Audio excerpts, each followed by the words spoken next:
Well, hello everyone, and welcome to another episode of Daniel Plays. And today we have an extremely ambitious episode because today I'm going to play Loom, EGA, and VGA simultaneously.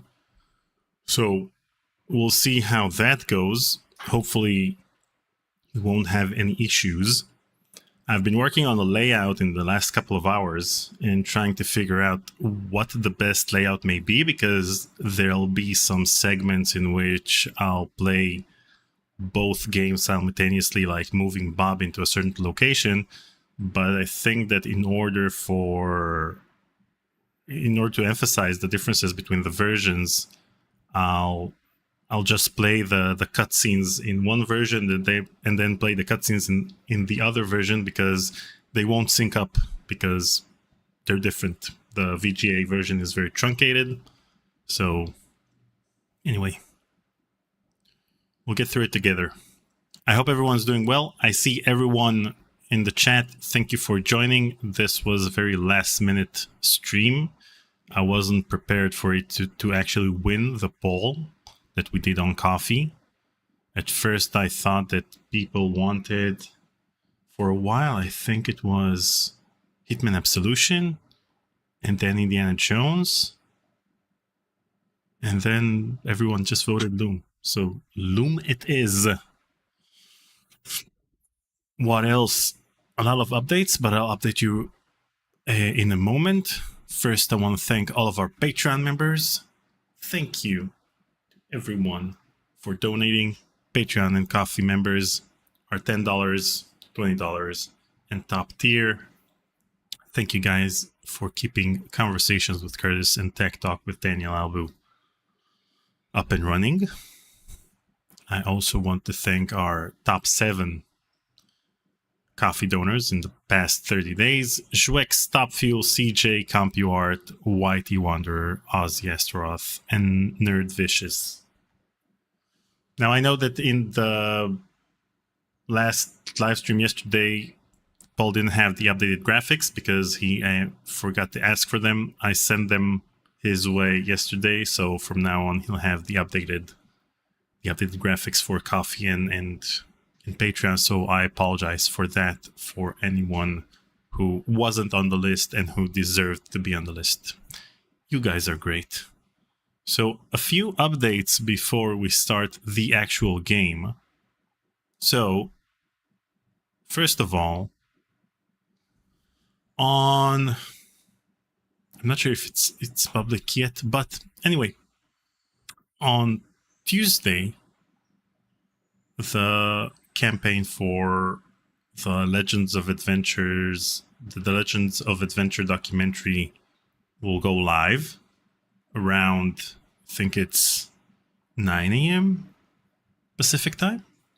And an hour later, I'm going to stream with the producers of this documentary the horrible Sierra game, codename Iceman. And we're going to suffer through the game together as a way to celebrate Sierra and its sometimes very tedious adventure games. And so we're going to play codename Iceman. I'm not sure that we're ever going to finish it, because the submarine section is quite a handful for us. And that's it. So the live stream link is not up yet, so sorry for that. I'll upload it during the weekend. So we're going to play codename Iceman. So stay tuned for that. Next week, I'm also going to interview George Sanger, George the Fat Man Sanger, who's in charge of the music on The Seventh Guest and The 11th Hour and many other games, including Loom. He worked on the arrangements for the music on Loom and the adaptations for the Tchaikovsky music. So that's why this was one of the choices in the poll. So if you guys have any questions for George Sanger, send them my way on Discord or in the chat, and I'll be sure to ask him during our conversation. What else? On July 19th, I'm going to stream Leisure Suit Larry 7 with none other than LO. This will be a Friday. Paul is out on tour on several dates during July and August, so I'm going to take over the schedule a bit with a few text play episodes. So this will be the first one with me playing Leisure Suit Larry 7 with Allo on July 19th. And the following week, I'm going to play Indiana Jones and the Fate of Atlantis with Noah Falstein. He agreed to do a 4-hour live stream, so we're going to finish the game because we're already getting close to the third act. So we'll probably finish the game, and there's a lot to talk about. And after we'll be done with this game, he promised we'll do a live stream in which we'll talk about his version of the dig. And we'll share photos and whatever we can find online, and we'll go over every aspect of his version of this magnificent game. So stay tuned for that as well. In addition to that, there'll be lots more of text play episodes. I've been in touch with quite a few people, but I haven't gotten confirmation yet for some of them. So once I'll confirm a live stream, you'll be able to see it in the upcoming live streams section on the Conversations with Curtis YouTube page. That's it, I think. Don't forget to subscribe to my YouTube channel, Tech Talk with Daniel Albu. Link down below in the description. And do your thing. That's it. So, wait, you know what? Before that, let me share my version of the game Loom. This is my version. The Hebrew edition of Loom. With these floppy disks. I was supposed to showcase the limited edition, the limited run version of Loom, because it was already sent out to people who ordered it. But since I ordered it in addition to Return to Monkey Island and Sam and Max Hit the Road, then they haven't shipped my order yet, because Sam and Max Hit the Road, the collector's edition, is not ready yet. So they're waiting for Sam and Max to be ready, and then they'll ship out all of the games together. So I don't have my version of the limited run games of Loom. Clement is asking, do the floppy still read? No. I had this version when I was a kid, and I threw it out at some stage, probably when I was 15 or 16, like it usually happens in these situations. And so I got this from my sister's husband, and he gave me his copy. I had actual floppy disks, and he has the 3.5-inch ones. And I was pretty excited to get a floppy disk drive and read these floppy disks in order to be able to provide limited run games with the original version, so that they'll be able to add it to the collector's edition. Unfortunately, the floppy disks were formatted. He formatted the floppy disks, and I don't know, he copied Eye of the Beholder on the floppy disks. It had zip files of Eye of the Beholder. So eventually, the version we sent out to limited run games is the Hebrew version that was available online, along with the executable file of the English version. And it worked. So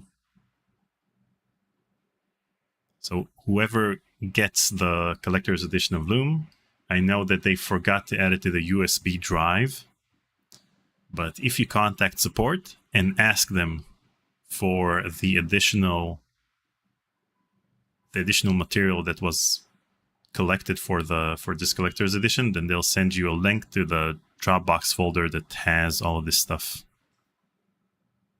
That's it. Okay. I think we're ready. Okay, so here's how this is going to play out. I have both versions over here. I have the EGA and the VGA version.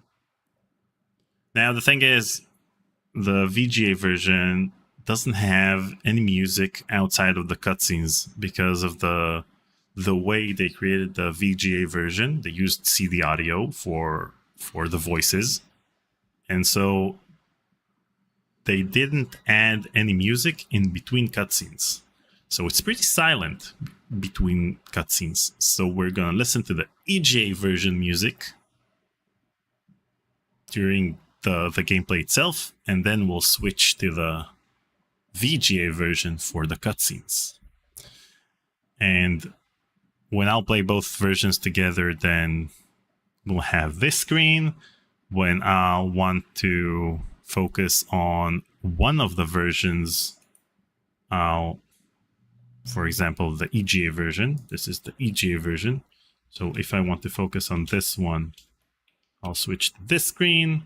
And if I want to focus on the VGA one, I'll switch to this screen. And so we have zoom-in versions of both versions, or we'll see both of them together.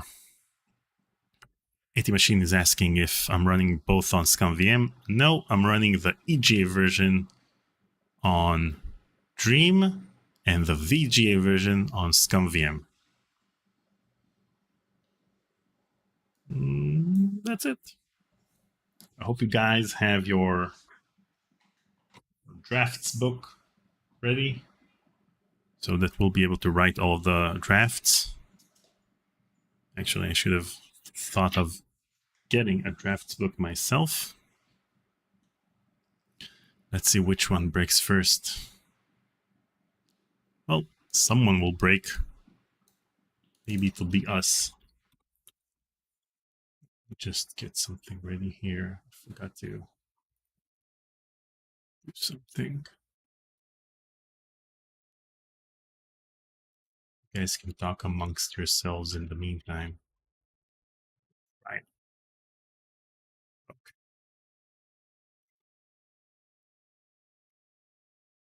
Okay.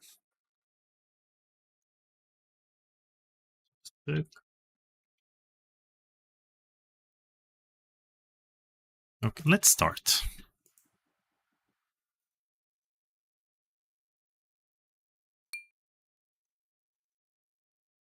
Welcome to the age of the great guilds. Stop for a moment so that I'll have this version to sync up. This one has the actual... Awesome.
Son of Signa, it is the dawn of your 17th year. The elders await you in the sanctuary. I've never known them to weave such a bright messenger nymph. I wonder why the elders want to see me. I'd better get down to the village.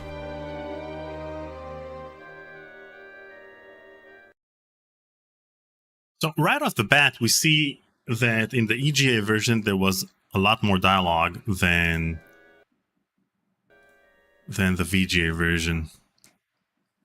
Again, they had, since they used CD audio and didn't use any digital audio like sound files and such that they later used for Indiana Jones and the Fate of Atlantis and all of the other adventure games, then they were limited to the CD audio itself, which was 60 minutes or 74 minutes per CD.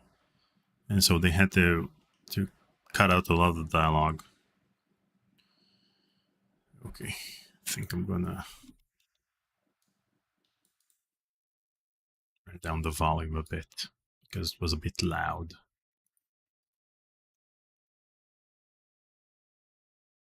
Okay, so in Brian Moriarty's GDC talk, 2015 GDC talk, he talked about why the EGA version is his favorite.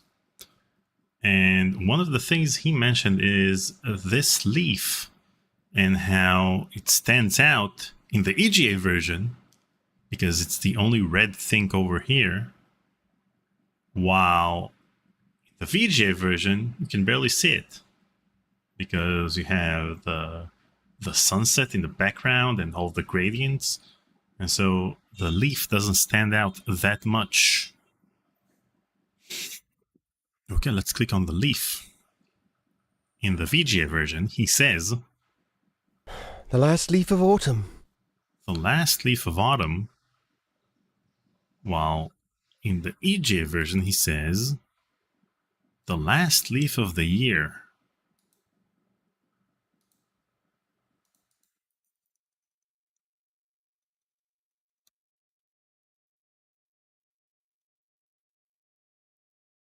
So over here, I think we should play the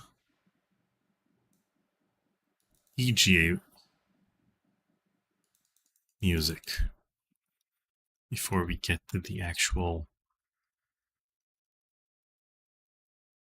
village.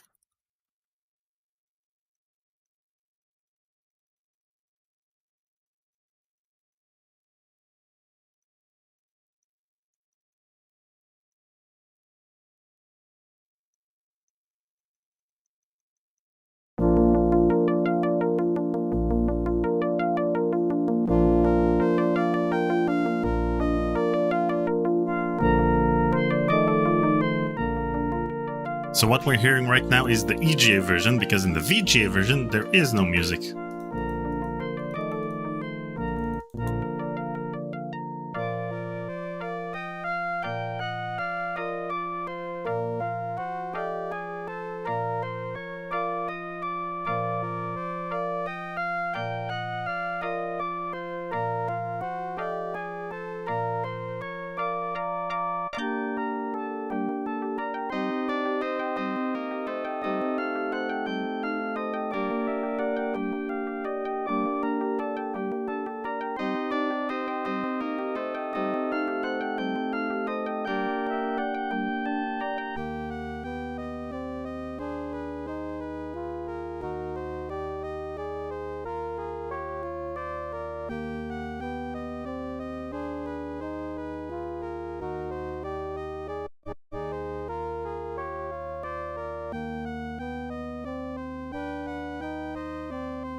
No, Gunther, I'm not playing the MT32 version.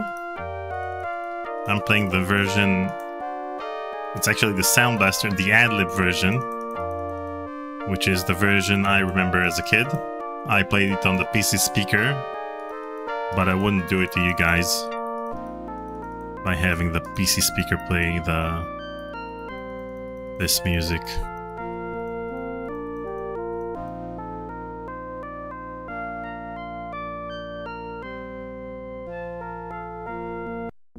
Okay, so we're gonna watch the EGA version, the cutscene in the EGA version first, because it's vastly different than the one in the EGA version, since the VGA version is shorter. And so we're gonna watch them one after the other. Let's do this.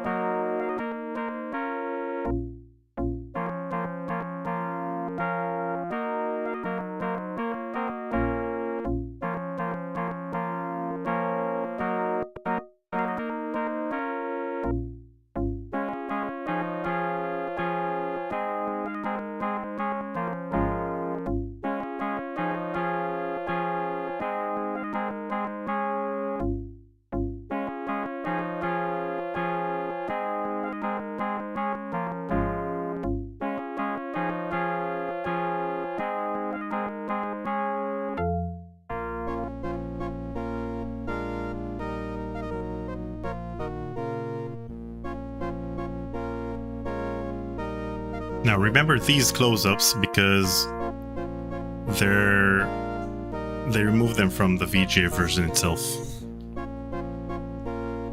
Hi Bikahuna, thank you Bikahuna.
So after talking to several people who worked on the CD version, it seemed that they removed the close-ups themselves because they were trying to avoid CD reads during the playing of the music, which may cause skips in the music itself. So they would just load the entire scene into memory. And then that's why we're gonna see that in the VGA version we'll have the same scene showing with the same characters, and they'll just be moving in that scene. No close-ups, nothing special.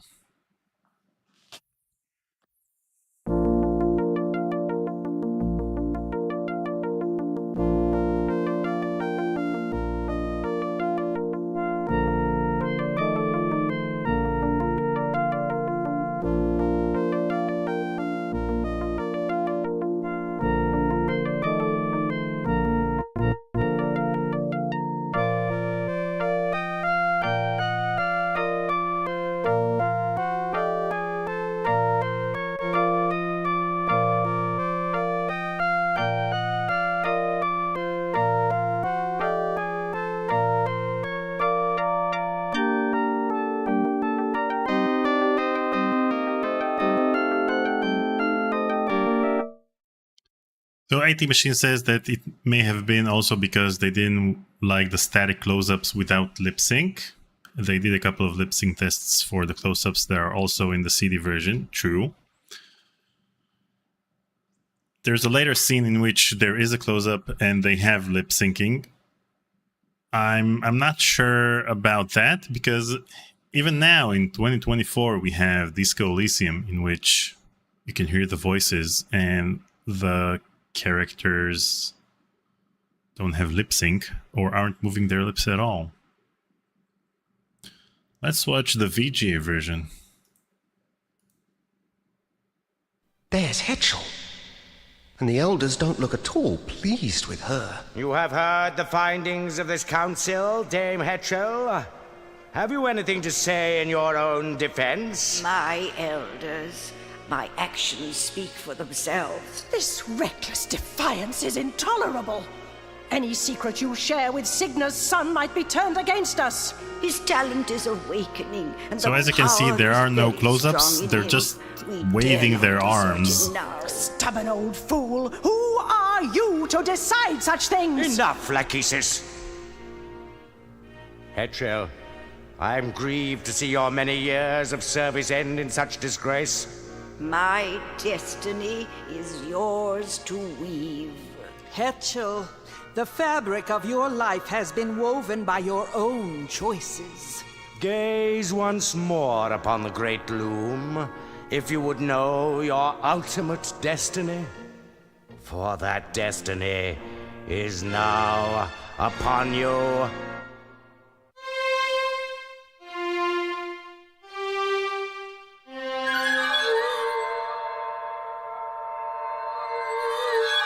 A swan's egg. What does it mean? Something is deeply wrong. That draft has never failed before. What is that noise? Outside! The guild is under attack. Who dares to desecrate the great Loom of the Weavers? This is the work of that demon boy. We should kill him while we still can. Your name will be cursed forever, son of Signa, Loom child, Bobbin, Thread. My name? But I had nothing to do with this. Yeah. Wait! Where are you going? No explanations. No goodbyes. And once again, I'm left behind. Once again, you're left behind.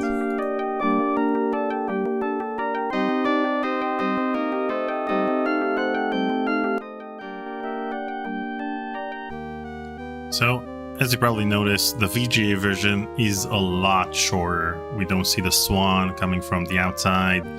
Their lines are a lot shorter. And generally speaking, you know, it seems like the background of the characters and the background story seems simplified in the VGA version, which is a shame.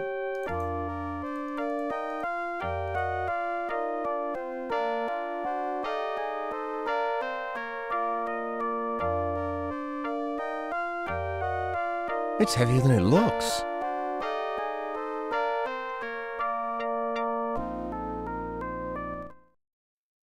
We're gonna switch to the...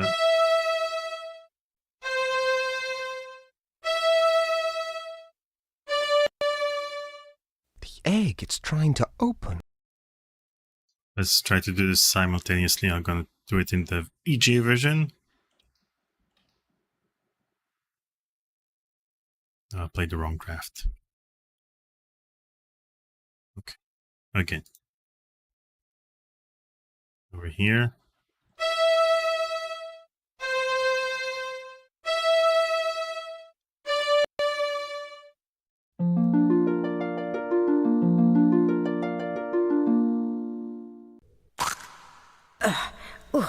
There's my boy. What's happening? The whole village has flown away without us. From the moment you came into this world, Bobbin, great and terrible things have been happening. The elders hoped that your birth was the cause of it. Why would the elders want to get rid of me? I'm such an awful weaver that they never even let me study with the others. They fear you, Bobbin. When the swan arrived, they were already trying to weave the same draft on you that they had worked on me. But the draft turned against them. It means only one thing, that the pattern is failing of its own accord. No. Can't it be stopped? Stop chaos? The only thing to do is embrace it and turn ourselves into creatures of shadow, or plan our escape. Escape? To where? I don't know. But if we are to survive, we must find out where that flock has flown and join them if we can. You've already found Atropos's distaff. Good. You won't be able to weave very much with it at first, but as you practice, its true power will be revealed to you.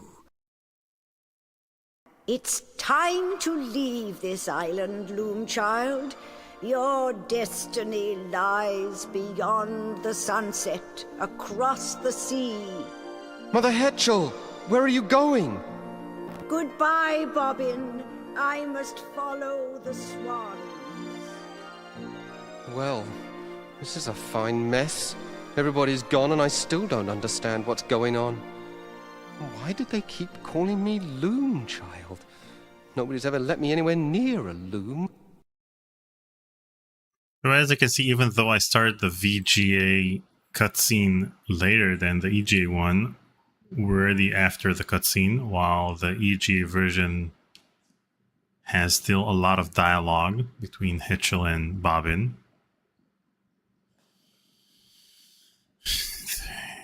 Okay, let's see.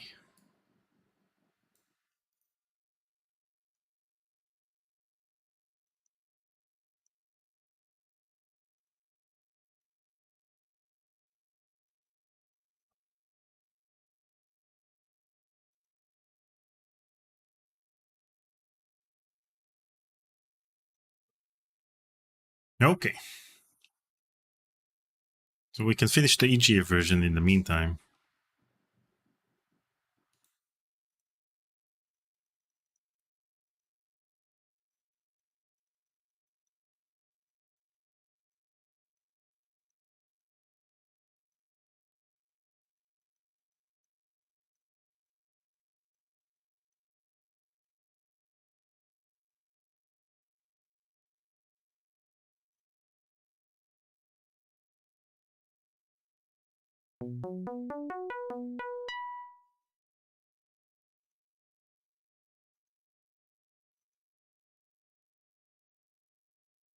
So Gary Ankelis mentions the fact that there is no inventory.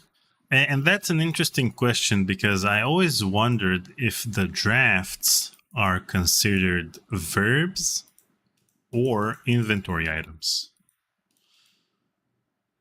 Because I consider them as, you know, given the fact that you have to pick them up by learning them, then they might be considered inventory items.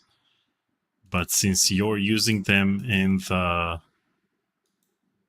scum mechanism of use something on something or something, then it might be an actual verb.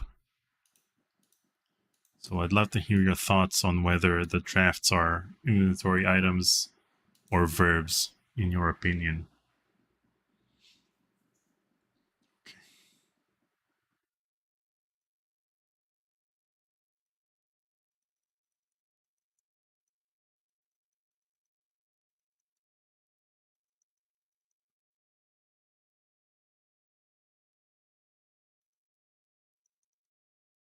Don't these people ever clean up after themselves?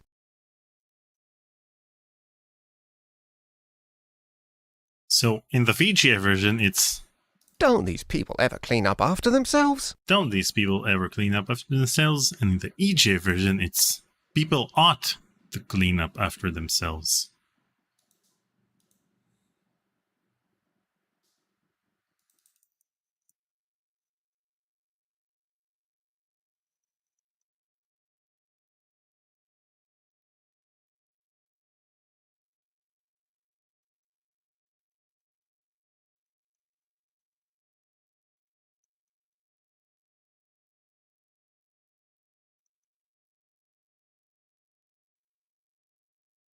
Ugly green. Grass green. I hate that color.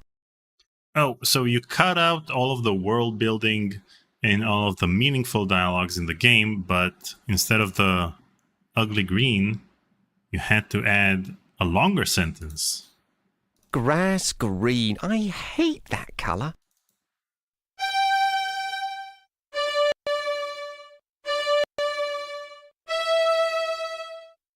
Let me write it down. I have to write down 2 drafts. Brought pen. Let's see. It's still VGA. dripping. What a mess.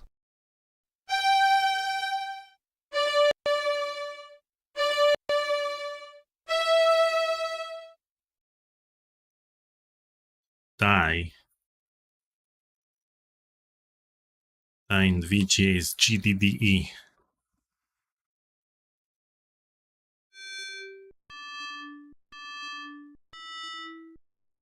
Wow, it's the same.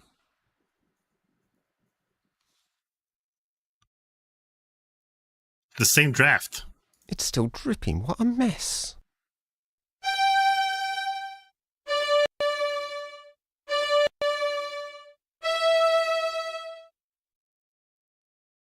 Okay.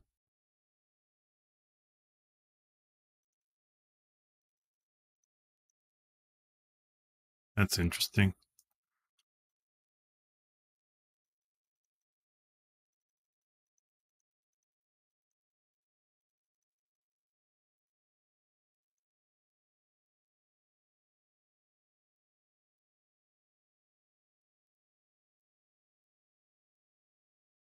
So Freddy says, imagine if you got the same RNG seed for the drafts in both games. Now, ScumVM has added a feature, I think in the previous version, they added a feature in which you can use the same seed over and over again, and this was supposed to help speedrunners create a fair competition between speedrunners, because instead of relying on something that is dumb luck in many cases, they would all play the same seed and then they would compete according to that seed. But since I'm playing the EGA version on Dream and the VGA version on ScumVM, the odds of getting the same RNG are slim to none. Jeez. Okay.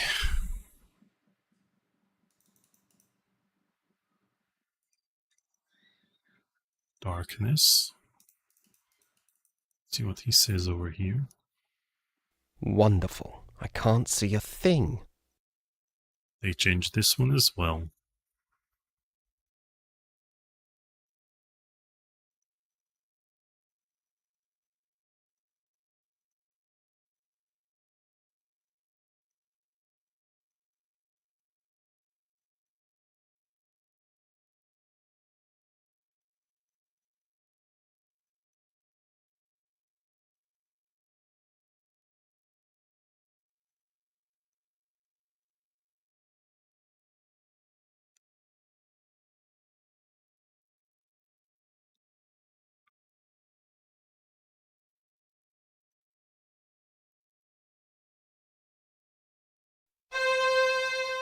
There's an owl in there.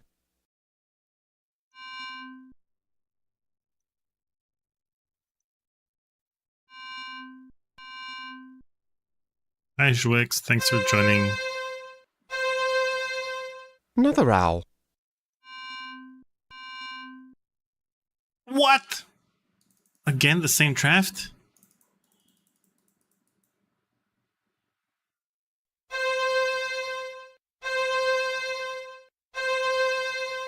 Didn't know there were so many owls in these woods.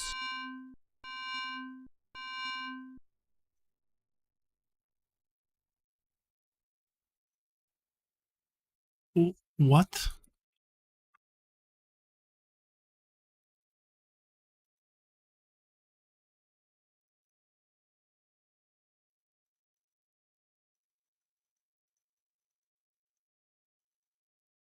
Ouch.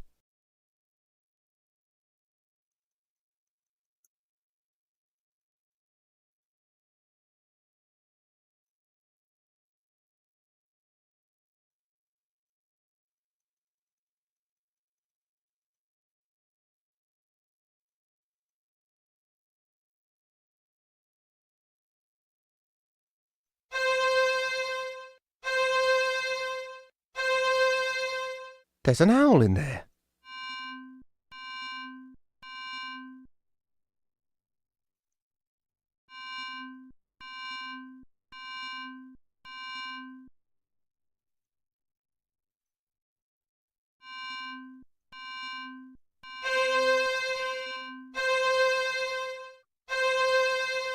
There's an owl in there. Yeah, where's the other owl? Oh, over here?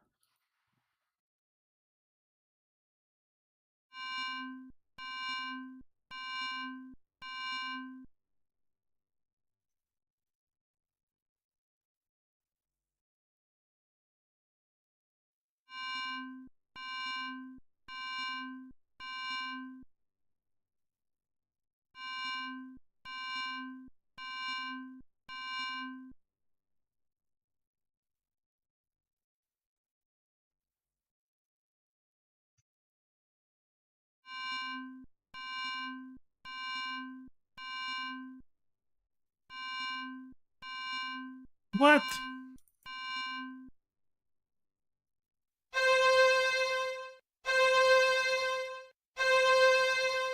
There's an owl in there.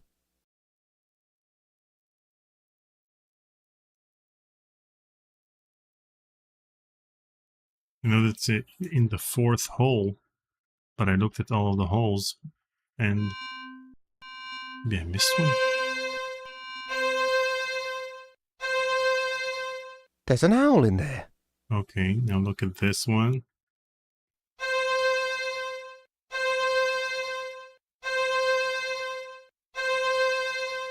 All the holes are full now. Okay.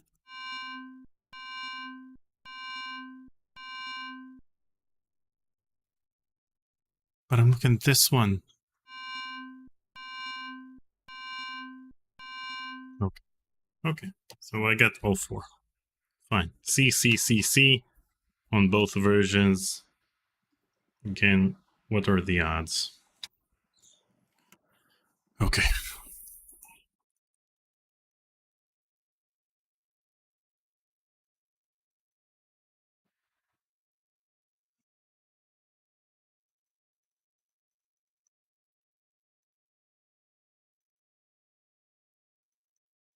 I think that by 7983 they'd have flying cars. Destiny shall draw the lightning down from heaven, roll its thunder far across the sea, to where I wait upon the shore of wonder, on the day the sky is opened and the tree is split asunder.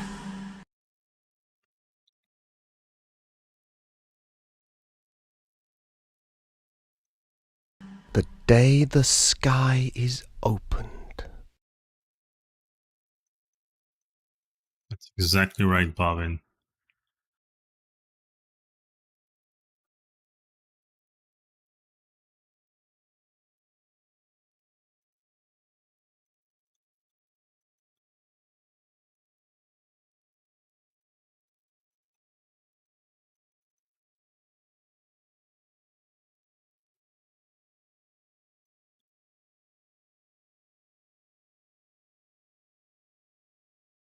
So I'd love to hear from you guys which version of Loom you played first. Was it the VGA version or the EGA version? And whether or not you consider the VGA version or whatever the first version you played is as the definitive one. Because, for example, when it comes to Monkey Island 1, I consider the VGA version the definitive one because I played the VGA version first. First version of The Secret of Monkey Island I played was the CD audio, the CD version of The Secret of Monkey Island. So I'm not a big fan of the original version with the inventory as text lines instead of icons.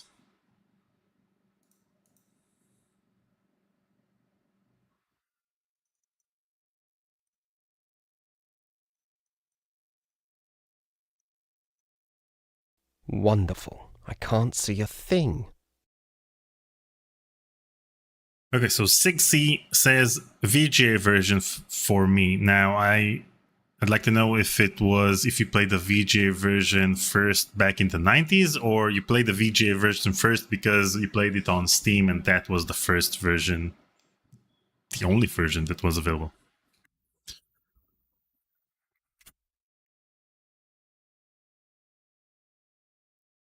Played the FM Towns version. No, I haven't played the FM Towns version. The FM Towns version is basically the VGA version with the same dialogue as the EGA version, pretty much the same, and with VGA graphics, but I prefer the EGA graphics, so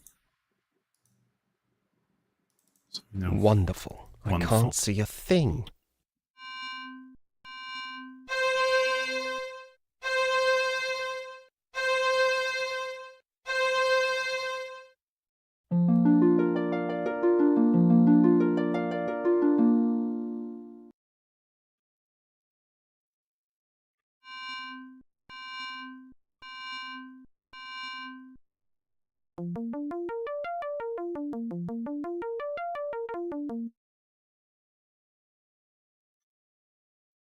Fantastic.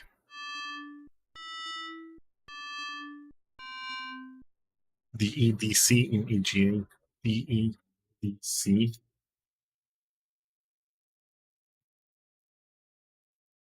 And over here. What?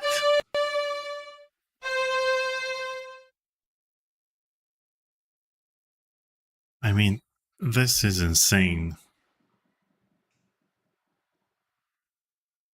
We might actually find out that the entire RNG of Loom is based on some internal variable, like, I don't know, the date, the hour, or the minute. Let's say hours and minutes, because it's not seconds. I started both versions a few seconds apart. So let's say that the entire RNG of Loom is based on the date, the hours, and the minutes. And since these were the same when I opened both versions, I got the same drafts. I mean, there's no way. If both would have been on ScumVM, then I would have said that just ScumVM uses the same seed. But, wow, okay. Good to know.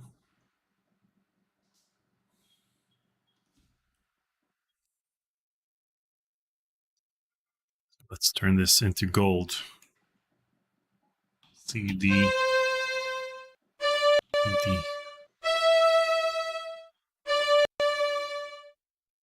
I don't think I spun that right.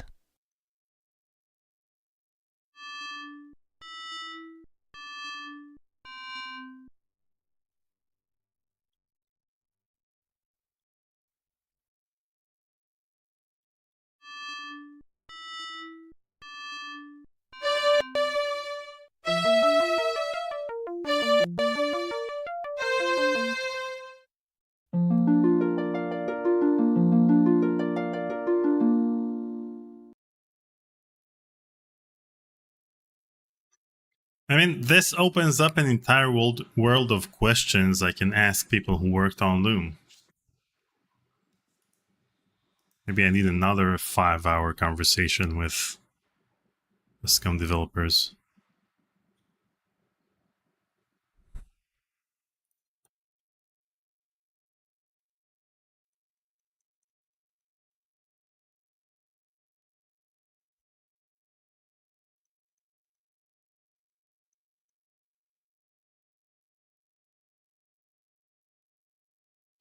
Okay.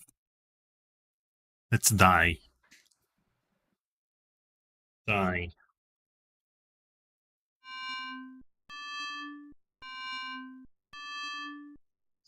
CD. And in the CD version, it's still gonna be CD. Get it? Never mind.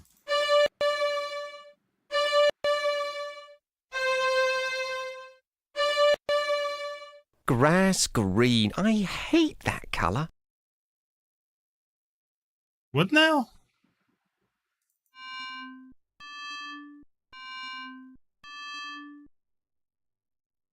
Okay, so it's CD-CD in the EGA version.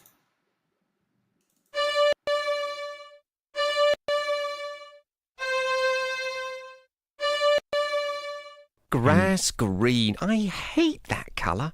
And DDCD for the VGA version. Wow.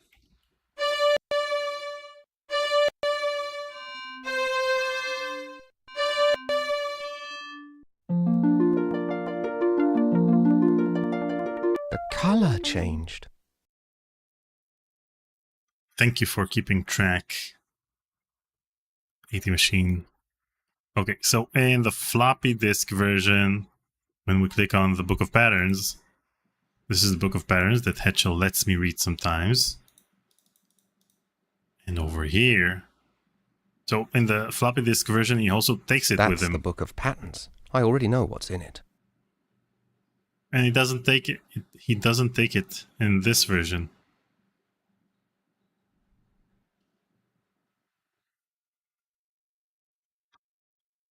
Okay, good times. Let's see if we die backwards. D C D D.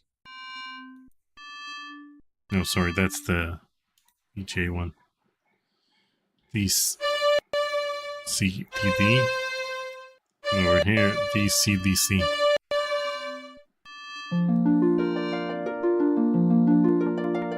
There. Looks much better in white.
Let's crack the sky open.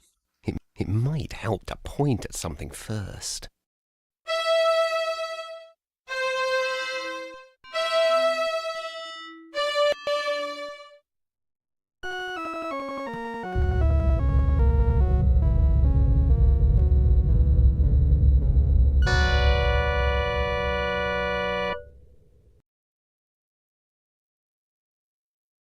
I don't know. The EGA version is stunning. Look at that dithering.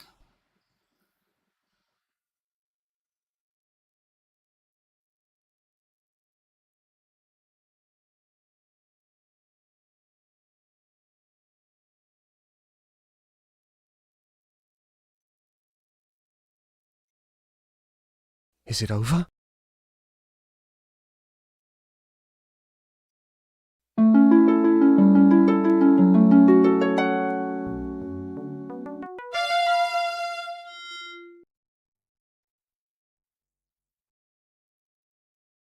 Okay.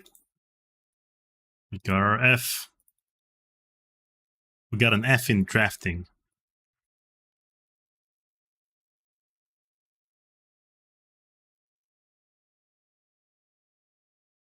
I mean, the EGA version just looks gloomy, and I think it fits the atmosphere of the game better than, you know, the hopeful sunset we see over here.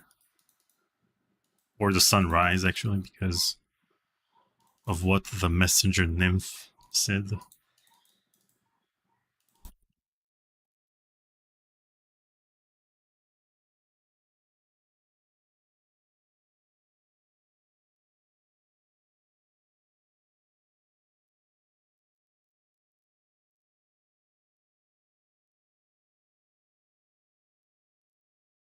Bully says, I don't get the function of this game at all. What do you mean by that? The purpose of the game as a whole? The purpose of the goal of the character? What's Bobbin trying to achieve?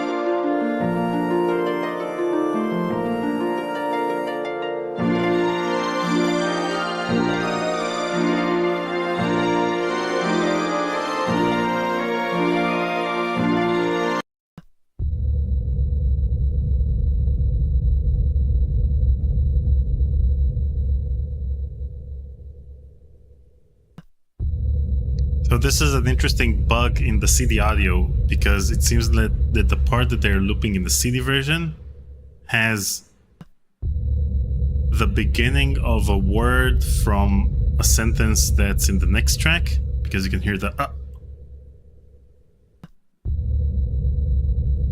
So all of the dialogue and every sound in the game was in one CD track, and it just skips to various locations in the track. So in this particular version, it reaches the next sentence and then loops back.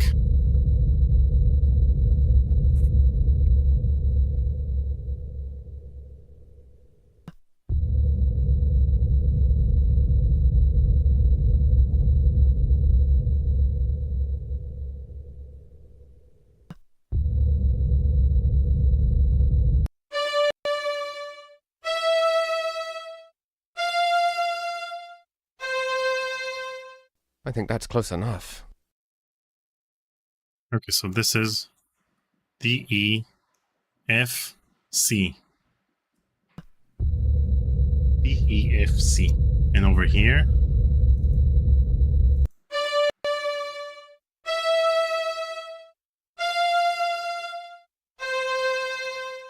I think that's close enough.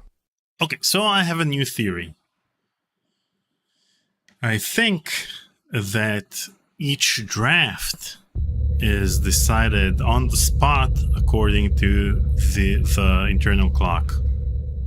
Because with all of the other drafts, I clicked on whatever is playing them at the same time. So we had the emptying draft and darkness and the turn to gold and the spinning. But with the die, I took my time with the CD version. So I played it first on the EGA version, then a couple of seconds later in the CD version. And that's why it's different there. Okay.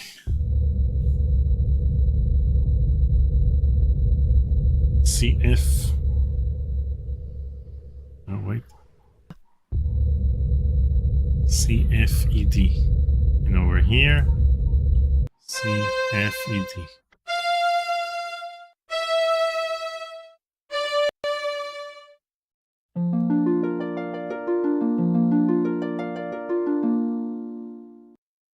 Awesome. What bothers me about, in the EGA version, maybe they didn't want to use any color cycling to make it appear as if the water is moving. But in the VGA version, they could have added a few lines, a few moving lines, maybe some color cycling, maybe something to make it appear as if the water is moving. Not just, Bobbin's shadow on the water.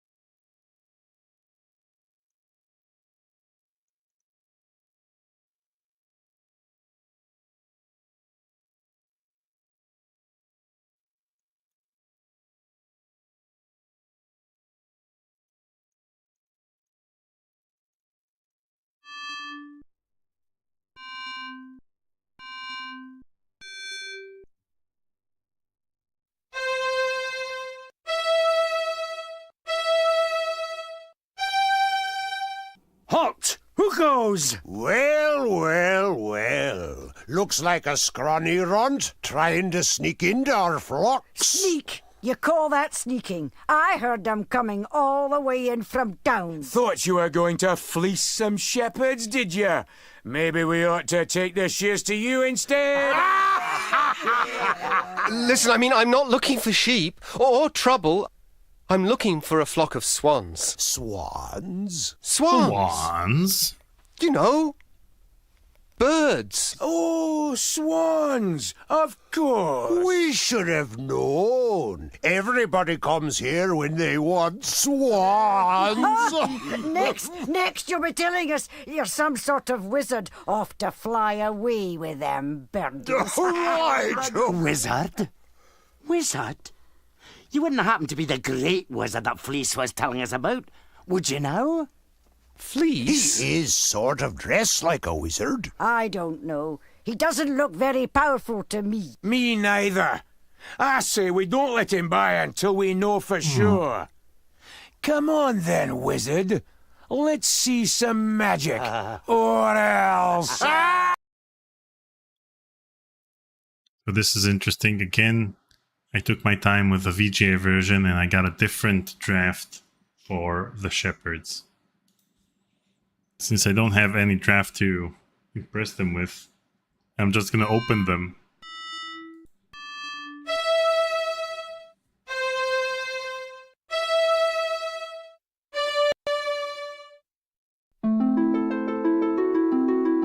Well, that draft didn't seem to do much good.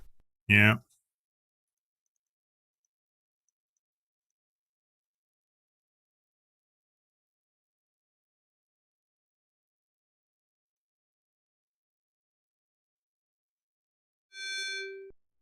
G, C, C, D. E, C, C, D. Okay, and over here.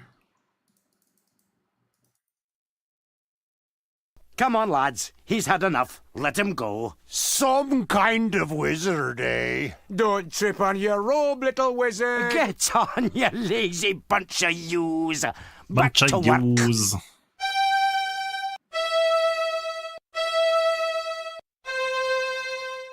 G-E-E-C. Bunch of yous. Okay.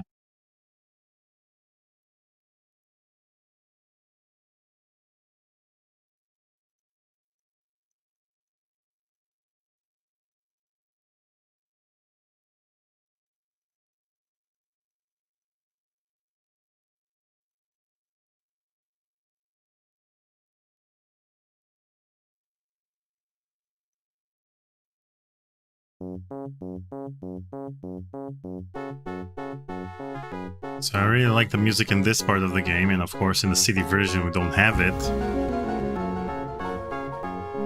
Ozzy Astaroth tipped $5. There is a way to play the EGA version with voice from the CD version, isn't there? Or am I wrong about that? I could swear that's how I played it. Not that I know of, because it wouldn't work. Because if you play the EGA version with voices, then the text wouldn't match the voices. Because as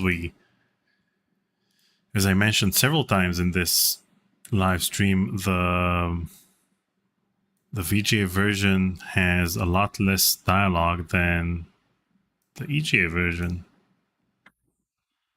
So the text would match.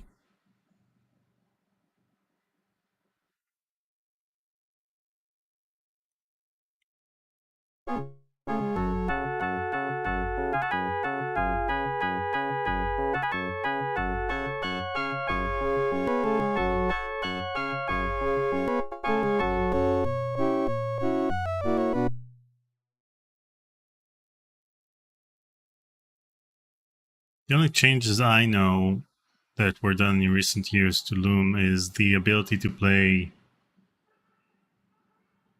you know, an orchestrated version of the soundtrack instead of the MIDI version when you play the EGA version. Other than that,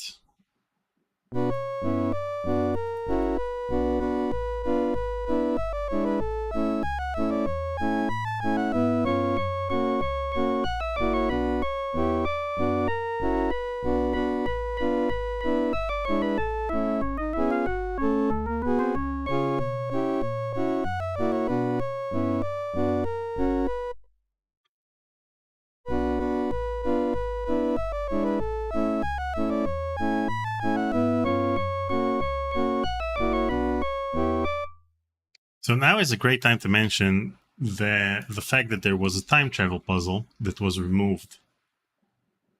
And let me show you the time travel puzzle in this location. And it's a shame because it looked quite interesting, but it was probably too convoluted. So there was also... Let's do this. I'm going to switch to the slideshow thingy, and I'm going to do this. No. Window capture.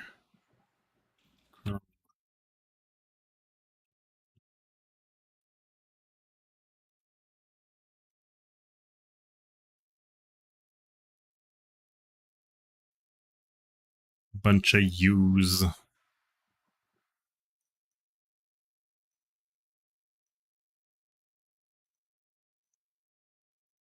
Also this intriguing and very collectible Hebrew edition. Somebody told me it was paid for by a private Israeli businessman who really liked the game and wanted to make it available in his own company. Can anyone read this? Yes. What does it say? I was sent by the elders to bring you. Oh, okay, great, thank you. I've always wondered what this line, it's the only screen, thank you. Ah! Excellent. Very collectible. Very collectible. Oh, it was deliberately considerable liberties with the melodies and harmonizations of Mr. Tchaikovsky. More visible icon. Luckily, the American CD version. Oh, here it is. The hourglasses. But this big plan during the making of this game. Very little of the art created for Loom went unused, but the glass makers always seemed to be a problem. I had big plans for these guys, big plans, but most of my ideas never panned out. This is Mark's original design for their realm, Six Flags Emerald City. But we couldn't figure out how to do it in less than a dozen rooms, so we had to simplify it. This was a time travel puzzle, which involved using the empty draft to annoy the guy filling up the hourglasses. And it got dropped when we changed the design for the city. This stupid room drove me absolutely crazy. A hall of mirrors, one of those time-wasting mazes I should have known better than to put in the game, but really cool to look at, with multiple bobbins moving in opposite directions. Finally got it working, but it turned out to be stupid easy to solve, so we dropped it. Loom was... Okay, so we dropped it. Gary asks what's written in the Hebrew version. It says Haolgim, which is the Weavers. That's how the game is called in Hebrew. The Weavers, after the Guild of the Weavers.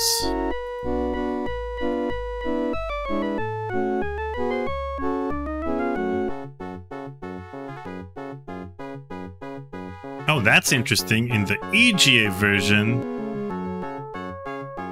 we have Mandible on the right, and in the EGA version we have Mandible on the left, and in the VGA version we have him on the right.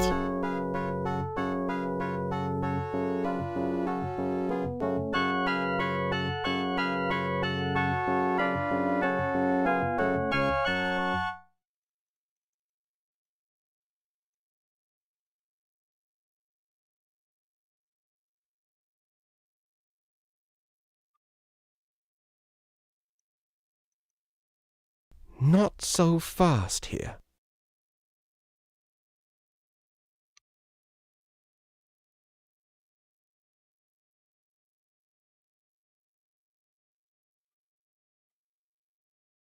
Who's that? I can barely hear what they're saying.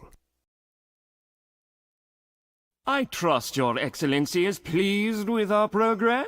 That all depends on how far this So over here we have a close-up for the EGA, for the VGA version, but don't have it in the EGA version. Perhaps 6 with a bit of luck? Only 6 hours? But I expressly requested 8. Every sphere is unique, Bishop. It is impossible to accurately predict how well this sphere will perform. I need at least 8 hours. 8 hours, Master Crucible! See to it!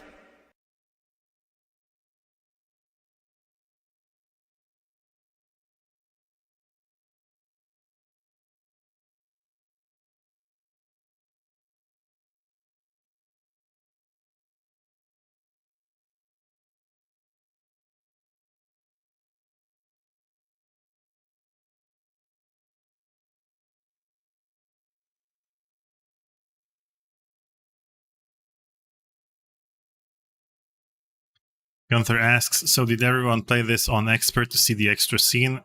Well, I played it on Expert to see the extra scene, but the thing is that in the VGA version, you get the extra scene regardless of which path you went on, or which path you chose at the beginning. A glass? I wonder what will happen if...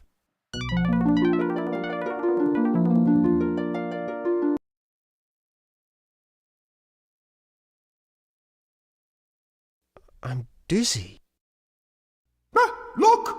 Who are you, lad? And just what do you think you're doing up here? I'm not sure. I just rang the bell and Well, I'm sorry, but you're not supposed to be here. Step back under the lens, please. This is a restricted area. No visitors allowed. Good day, sir.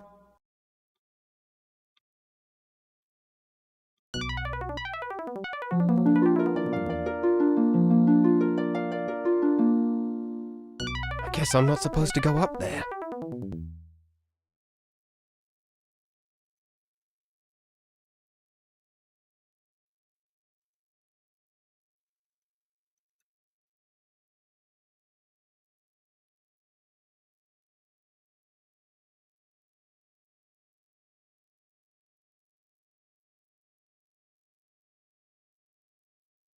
I remember seeing the CD version back in '92, and there was a computer game conference over here, and I saw it, and it was crazy expensive. I mean, I remember seeing in the Adventure a few months ago, I saw that in the Adventure issue of '92, spring '92, I think, they sold the then new Loom CD version, and it cost $100. And we're talking $100 in the US. And over here, since it was imported, it cost $200. $200 in 1990 money is like, I don't know, $600 nowadays. So you'd pay $600 to buy the game back then over here, which is insane. What's going on up there?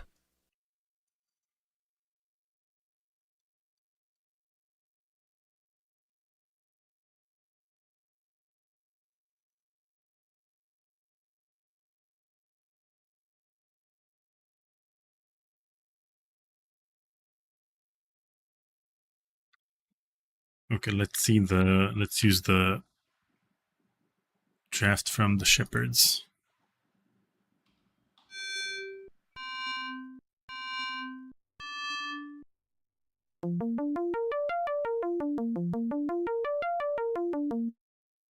That felt right. I think it worked.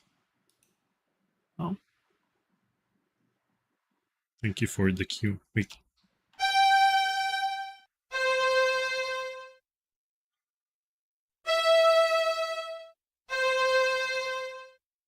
I guess that isn't a draft. Oh man, I don't understand my own handwriting. Let's see if AT Machine wrote it down.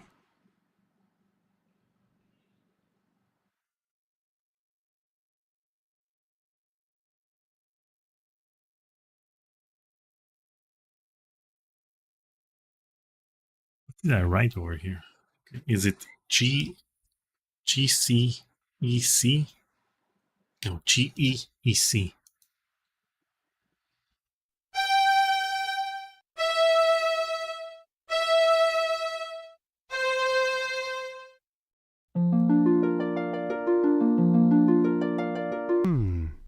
I wonder, did it work? Only one way to find out. No, don't worry, I have it written backwards, so it's fine. Just my handwriting wasn't clear enough. Okay, so it worked on both versions. Let's go use the transporter.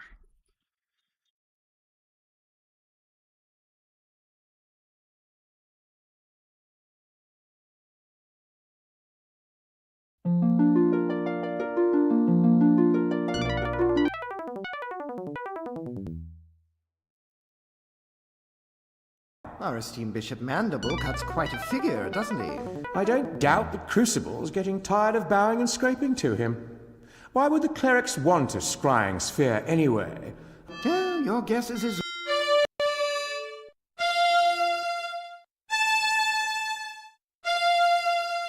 That side is even sharper than a weaver's spindle. Wait, did I get the same draft?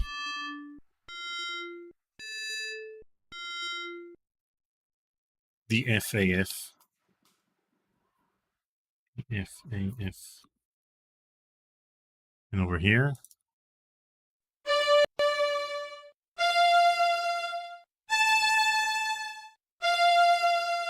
That side is even sharper than a weaver's spindle. Okay, so I think that the RNG for the drafts works according to time. I mean, hours, minutes, and seconds. Because whenever I do it in the same second, then I get the same draft. If I miss by a Still, I'm second, certainly pleased that I get Crucible's different not draft. taking any chances. This scythe might become very useful if our friend the Bishop has been less than transparent with us. Ouch! Yes, very useful indeed.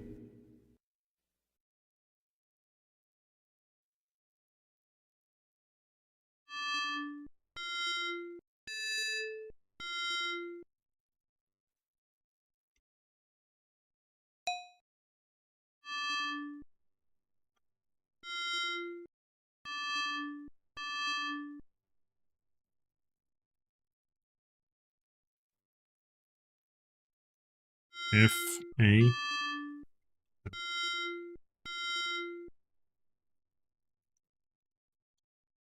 FAFD.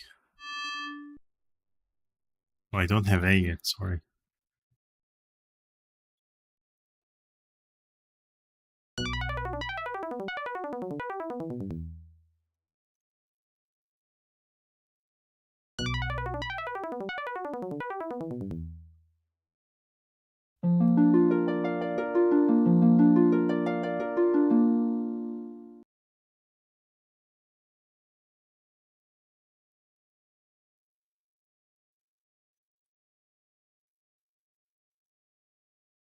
I need to go to the other side.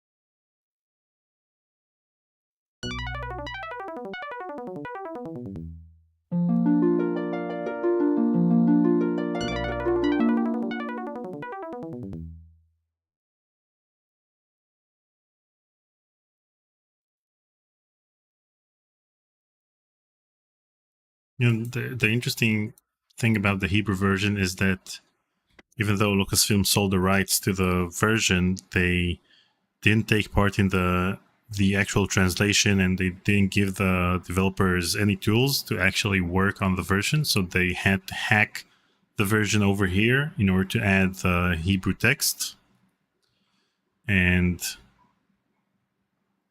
the owner of the son of the CEO of the company that worked on the translation was 16 years old at the time, and he translated the version to Hebrew.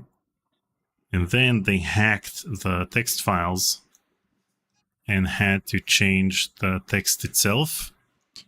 The only limitation it had was that the translation had to be shorter than the original text in English, because if they used longer text, then it would break the layout of the text lines themselves. And that's how they hacked away the version in Hebrew.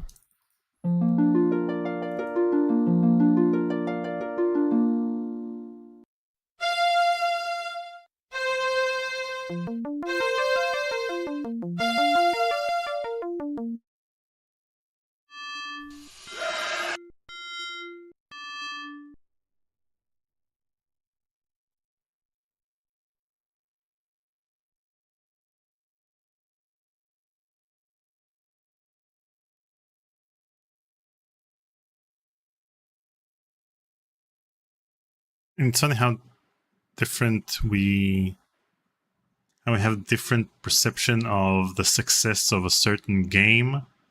And I think it goes the same with music. You know, in a certain country, you consider a certain song from your childhood as very popular and something that you'd constantly hear on the radio, while in another country, they barely heard of that song or of that artist. And the same goes with Loom, because for people in the US, I don't think that Loom was a particularly successful game. I don't know if most gamers at the time even heard of the game itself. But over here, it was one of the most successful point-and-click adventure games. It was quite revolutionary at the time because it was the first international release that was translated to Hebrew. There were games that were developed over here in Hebrew, but it was the first, game from the US that was translated in full in Hebrew. Afterwards, there were a few other games that were translated. We had Dark Seed that was fully translated, and Simon the Sorcerer, and some other games. And around 95, they just didn't bother anymore. And we just got the English version with a localized big box.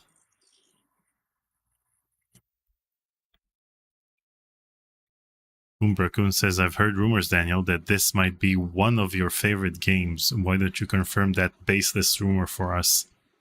Not one of my favorite games, my favorite point-and-click adventure game. I sometimes, consider The Dig and Loom both being my favorite, but if I had to choose one, it would be Loom and then The Dig. So, yeah. Quite a game.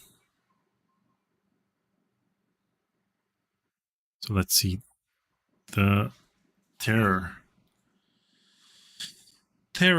in the EGA version is the FFD. And right.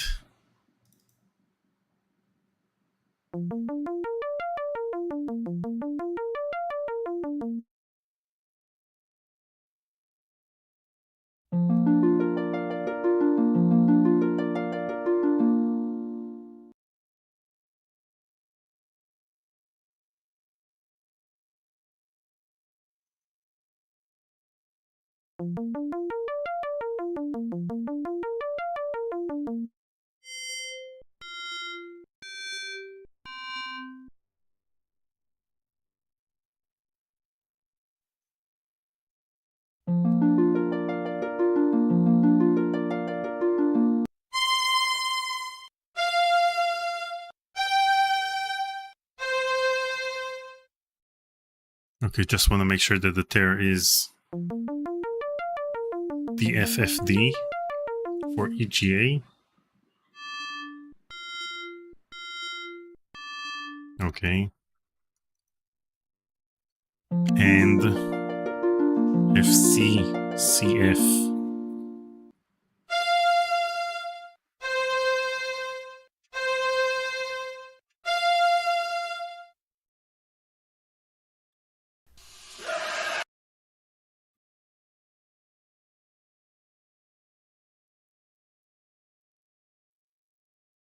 This game review says, too bad you're not playing the expert mode though. You lose a scene as a result. We talked about this earlier. This scene will play regardless in the VGA version.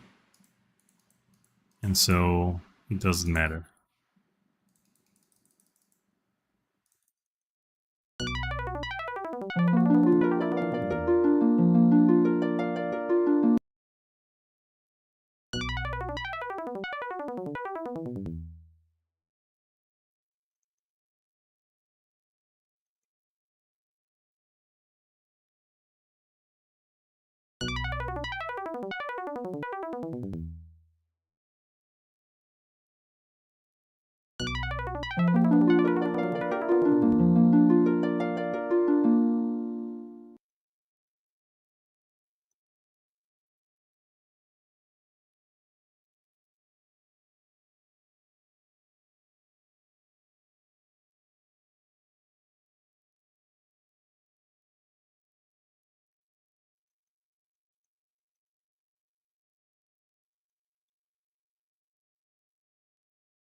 Zchwex tipped $10. Oh, what a scythe to see.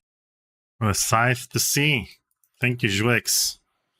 Thank you for the pun. It's my scythe. Know where I keep it, guys. Yeah, Gary, I don't think that there's a version of Loom that contains any other version of, any other languages. I mean, it seems like every version of the game that was localized just remained as a standalone version. You couldn't switch between languages.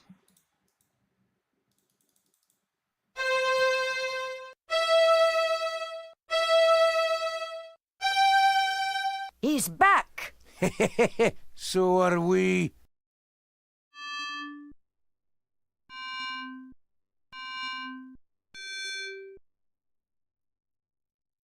He's back, so are we. Okay. Let's do Terror in VGA FCC. It might help to point at something first. FCCF.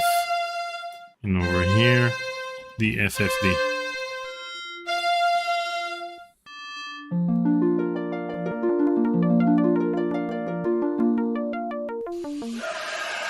It's the dragon! He's after us! Well, that worked. Funny, I don't feel very scary. In the EGA, he just said, what fun.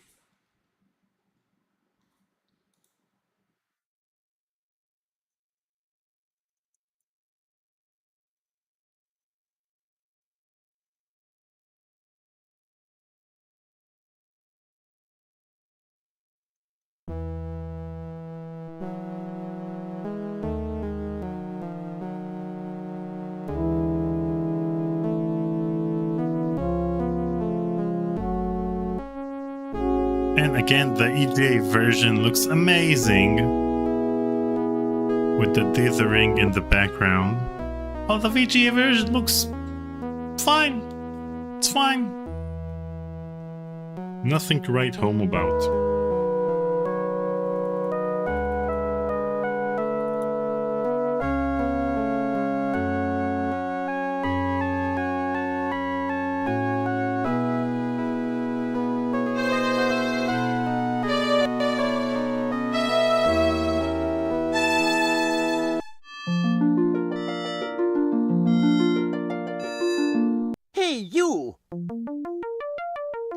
Get away from here!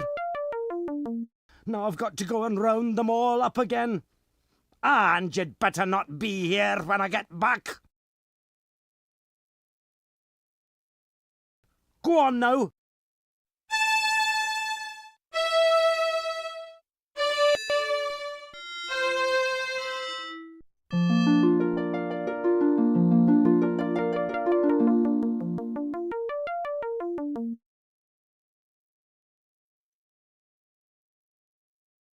Let's try this again.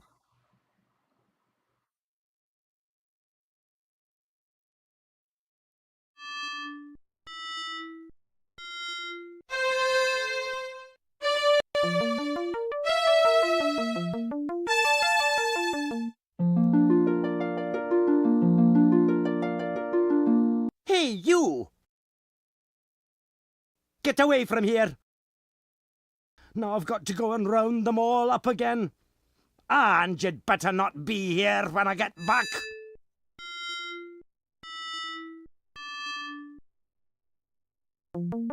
AFED. Right. AFED. And this Go on one. now. A E D. AEDC. Okay.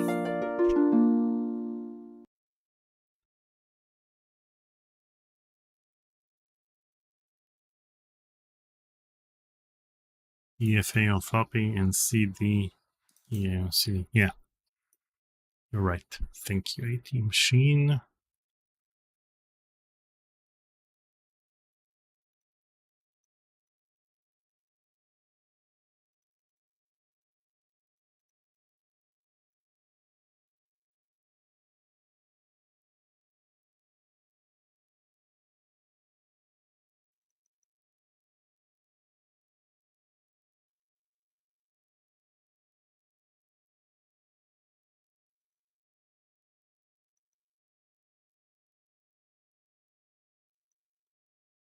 Hello there. Who said that? I did. My name is Fleece, first chosen of the Guild of Shepherds. I wish we had time to chat a while and trade some tales, but we've got a serious problem on our hands. What sort of trouble are you having? It seems we've a dragon nearby who has an enormous appetite for fresh mutton. We breed our sheep for extra whiteness, so we cannot keep them on the meadows. She can spot them miles away. By now, the dragon has carried off so many that we may not be able to fill the cleric's order. The clerics?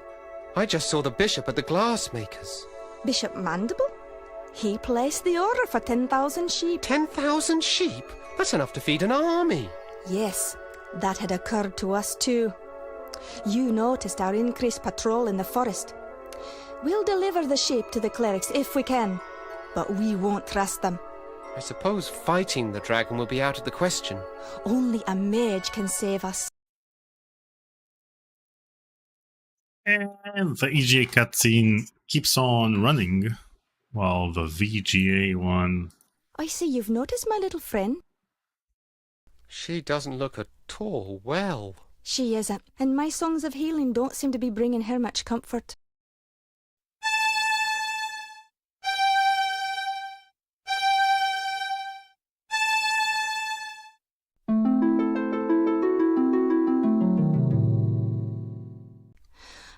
I wish I were better with him.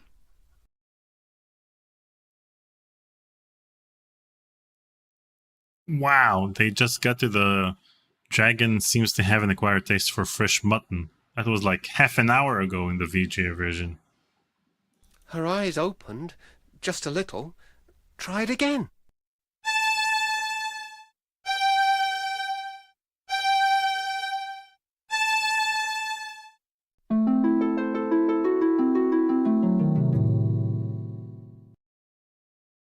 Okay, so I think this is heal. The flock is out to pasture. You'll find them there. Go forth, wizard, and may you return safely to our fold. Don't worry about me.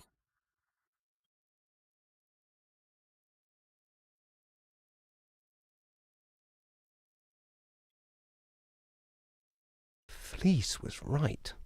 They really are easy to spot.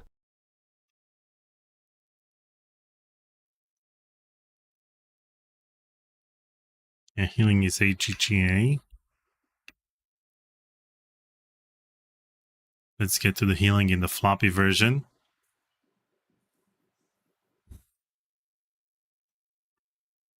Wow.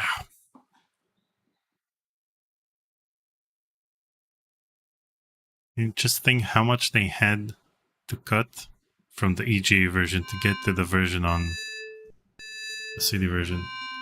CAAC. Healing is CAAC on floppy. Okay, we're done.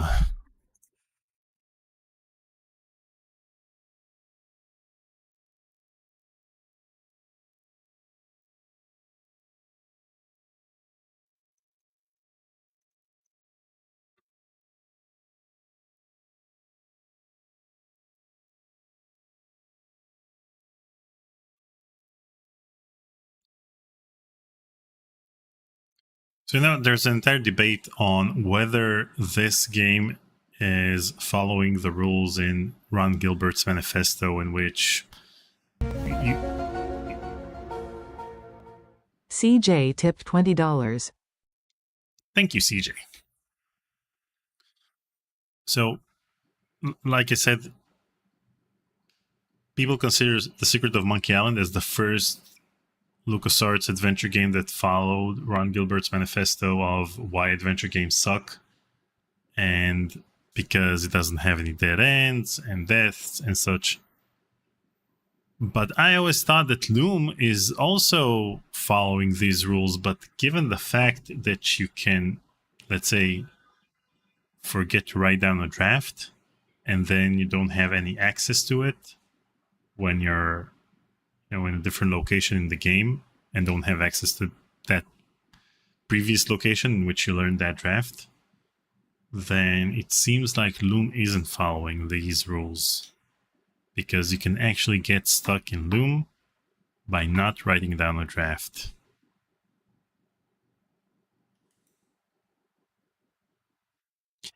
Let's die. Over here it's CD-CD. Over here it's DD-CD.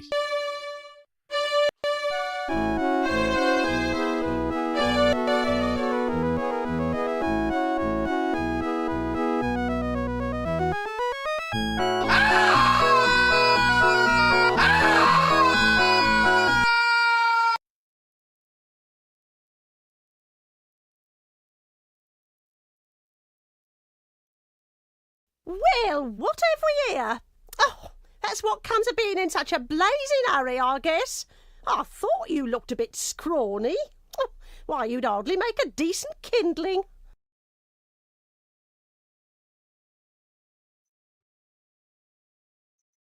Yes, amazing sound recording. Well played, guys.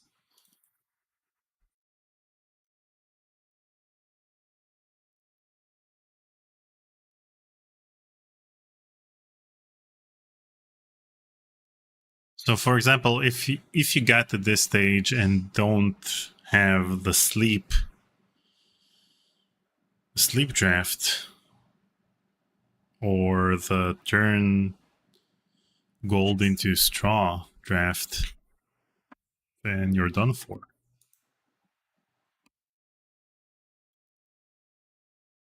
So we have in the EGA version the close-up of the dragon and a lot more backstory. And in the VGA, we're pretty much done.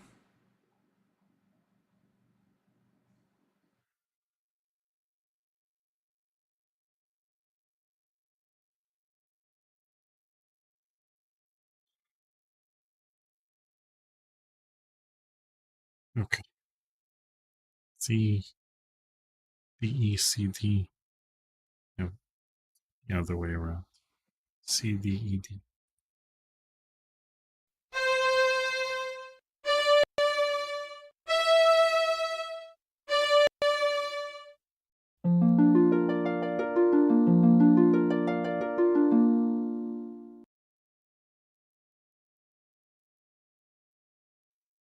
Put it back the way you found it, now.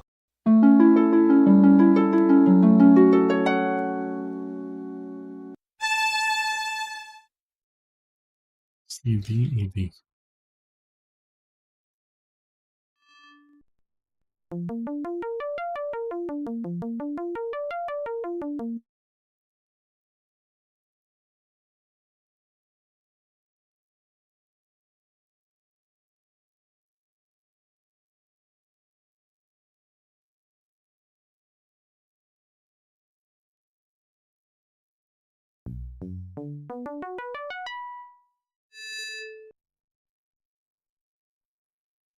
Okay, so now we can use sleep on the dragon. It might help to point at something first.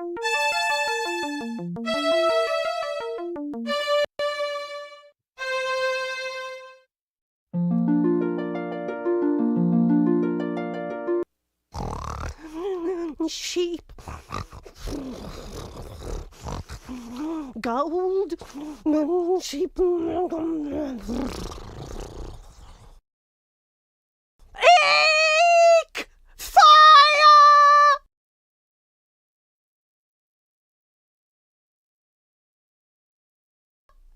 You haven't heard the last of me, you cheeky brat!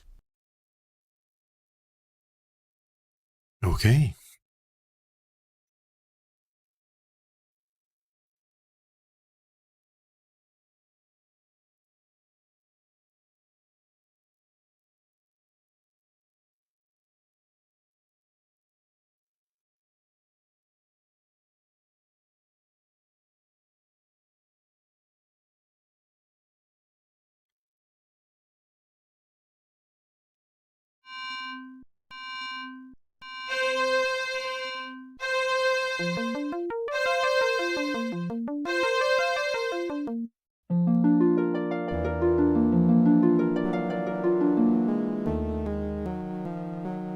So the music we're hearing now is from the EGA version.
Wait, I'm trying to check something here.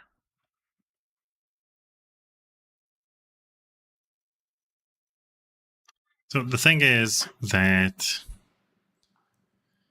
in my conversation with Brad Taylor, who worked on the Scum engine, he mentioned, and I asked him about the fact that he worked on the scaling of characters in Scum games. So the first thing you see in The Secret of Monkey Island is Guybrush coming down from the mountain to the pier, on Melly Island. And so that whole thing was something that he added for The Secret of Monkey Island. Characters couldn't scale during their walk cycle. They had to switch between characters. So for example, in this game, see that you have the walk box of Bobbin in this size, and in order to make him appear in a different size, they had to hide him behind a certain element and then recreate that element behind whatever it is that's hiding him, and then recreate him in a different size. So you can notice that he's smaller here, but within the same scene, you never see his size change. So I wondered if they used that feature in the VGA version, given the fact that in the VGA version they actually had the technology.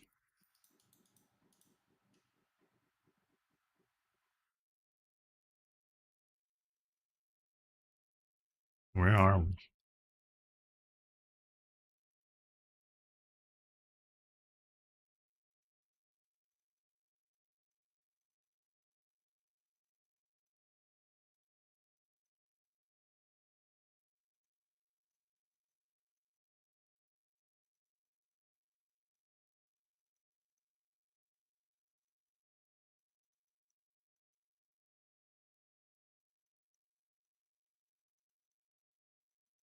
I don't know, it seems subtle, but I think that in the VGA version, Bobbin scales a bit when he walks, down a certain path. It's supposed to be farther away from camera. Come on. Okay. Where are we? Let's go this way.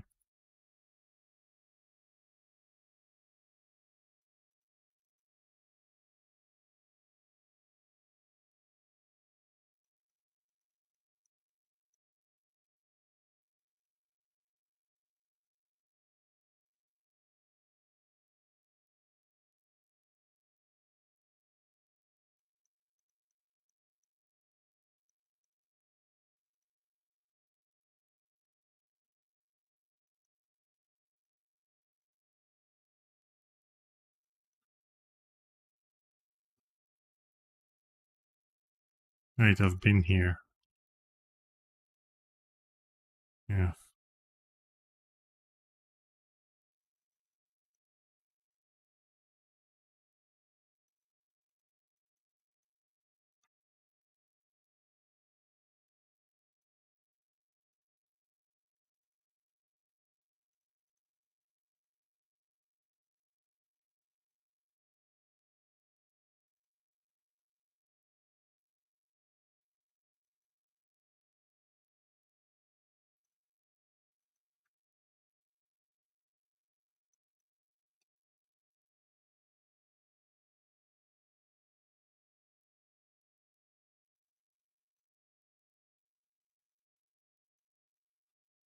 Let's see if we can go this way.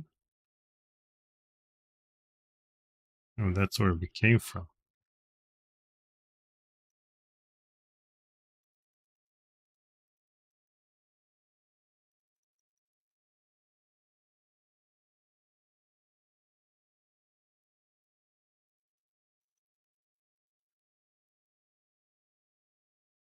Nothing here.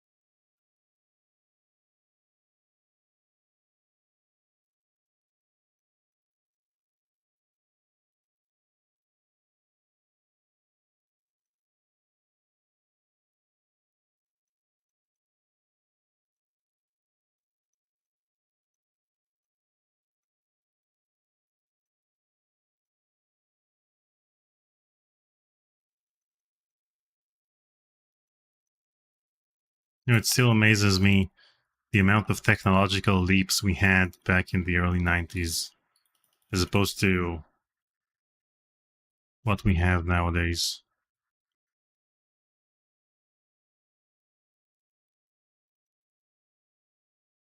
Just think how hard Mark Ferrari had to work on the dithering to make it seem as if you have, gradients with an EGA palette.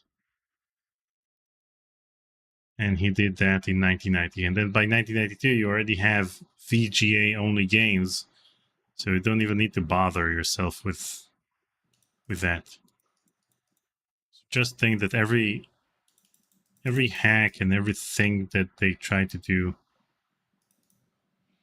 in a certain year had a solution like 2 years after that.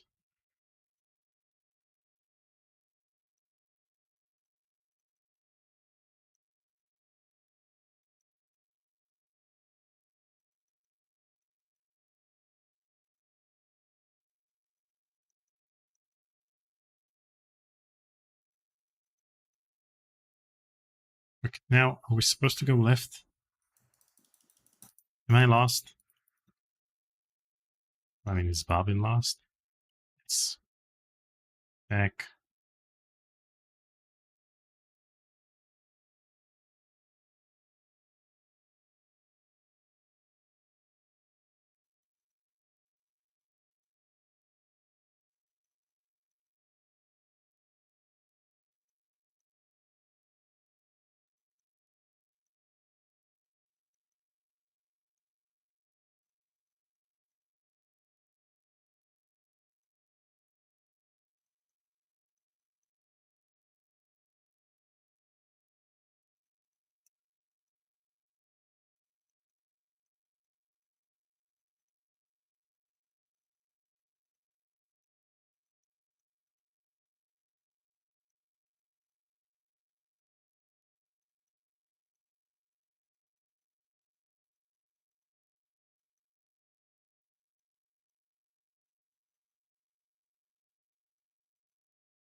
I mean, whenever I think of the technological leaps, I always remember that when Roberto Williams started working on Phantasmagoria back in, around 93, and the original release date was supposed to be late 93, early 94, and then they had,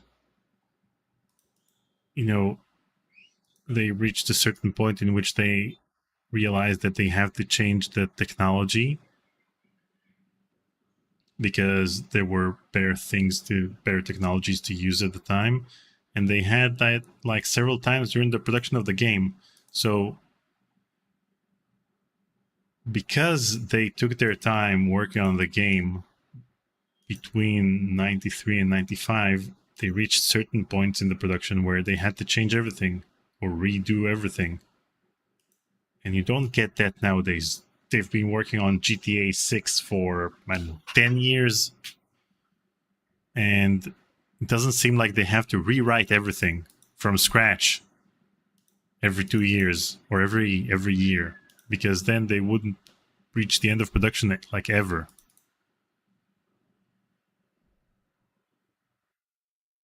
So I don't think that today we have the same technological leaps we had back then. Maybe it's deliberate. Maybe they don't want to have such huge technological leaps because then they'd have to, by the time you finish working on the game, it's already obsolete. Okay.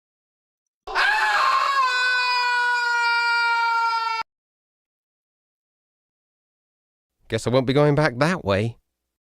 Yep, pretty much. Okay, let's see, emptying. It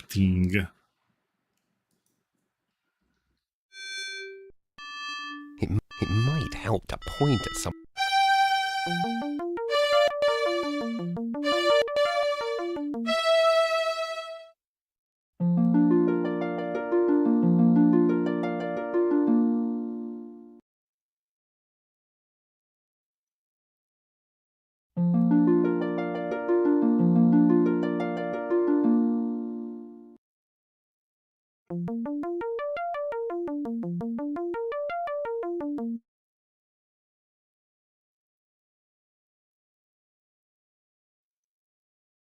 It's already dry as a bone.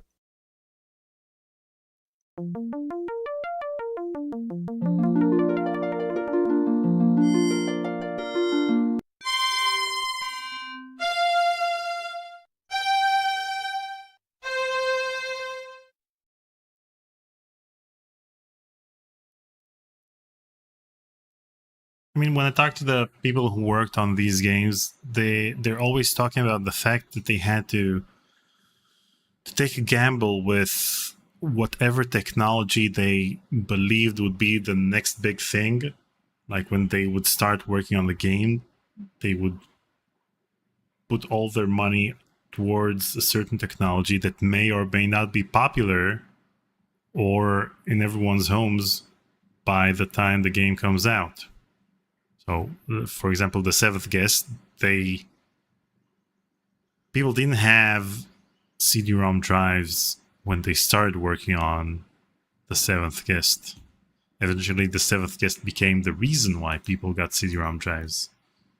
It might help to point at something first.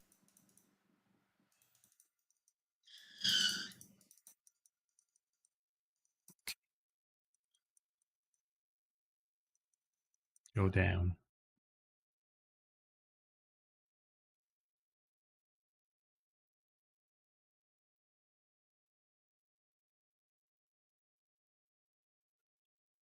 This is fun.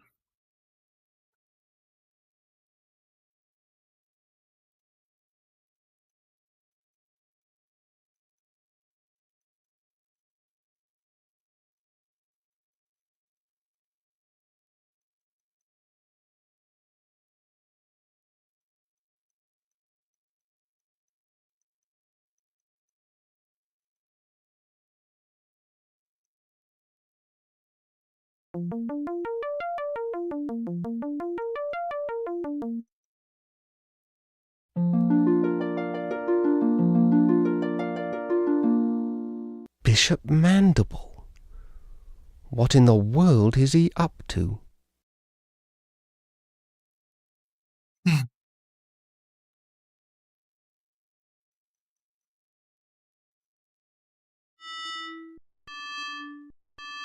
It's already dry as a bone.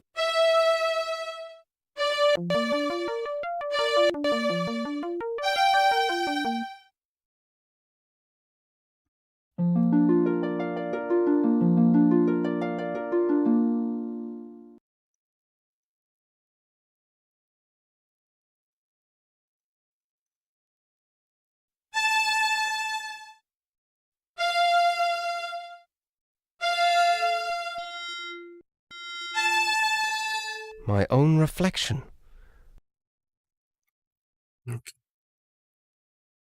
Reflect. AFFA on both.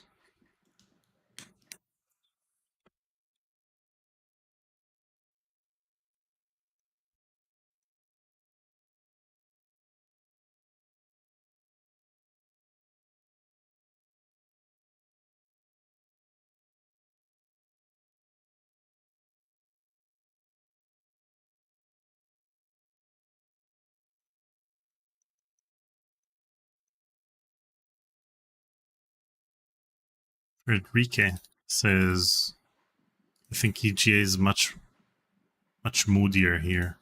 Well, not just in this particular scene, I think, in the entire game.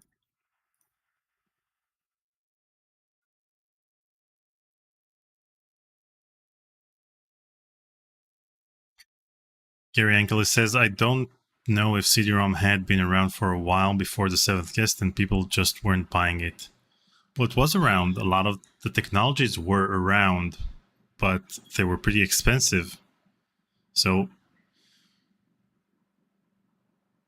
I talked to several Sierra composers, and I asked them why they worked on the MT32 soundtracks so much, given the fact that people didn't have them back in the 80s. It was pretty expensive to get a Roland MT32 back then. But what Sierra did was bundle the Roland MT32 with one of their games. And this way, you'd get the hardware and software that utilizes that particular hardware. So the same goes with the Seventh Guest. They start selling CD-ROM drives with the seven guests. That's how I got my copy.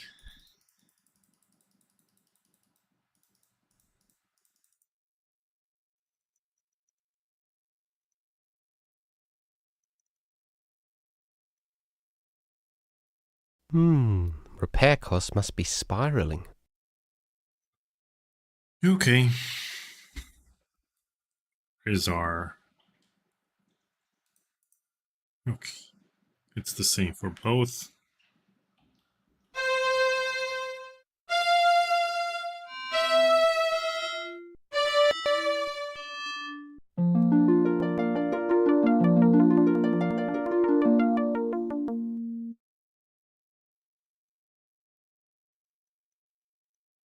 An amazing animation by Ken Macklin.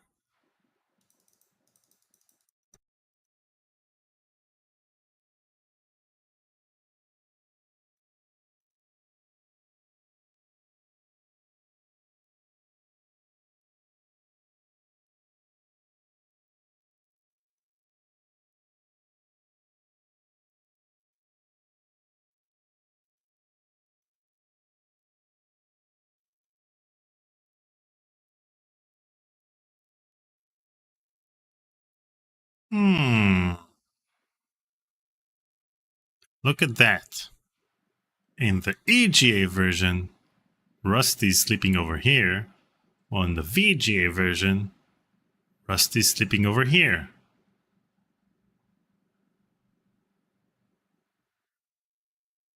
But why? He's fast asleep. Why change his location?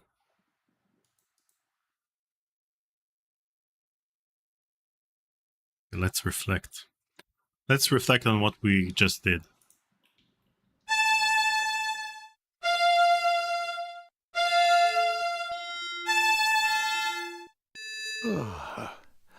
Hello there. What's that? Your music woke me up. Oh, sorry. Oh, not to worry. I'm Rusty Nailbender. I'm Bobbin Threadbare, of the Weavers. Weavers, eh? Our folk are blacksmiths. I'm supposed to be getting firewood for the master, but this plateau is being picked cleaner than a new blade. Come over here. That's us down there. The forge. That's what we call it. I've heard you weavers don't get out much. What's your business here? I've been looking for a flock of swans. Swans? No. No swans around here. Oh, say, all this talk has made me sleepy. A real pleasure, though. Oh, let me know if you find your swans. Oh.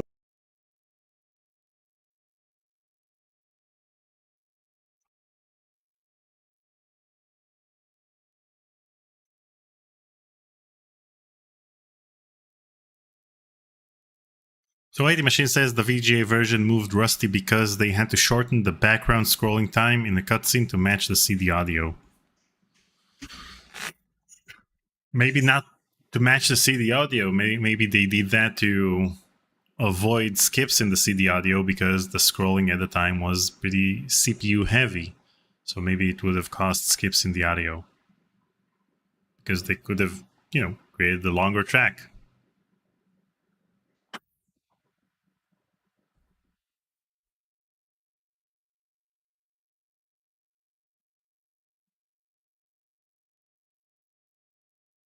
Everything's moodier in the EGA version. Okay.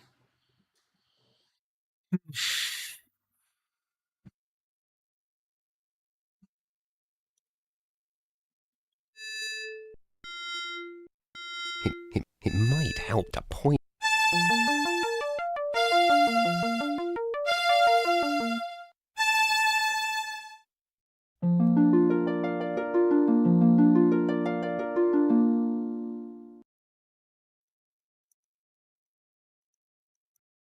Did you open the graves? Oh, you want me to open the graves?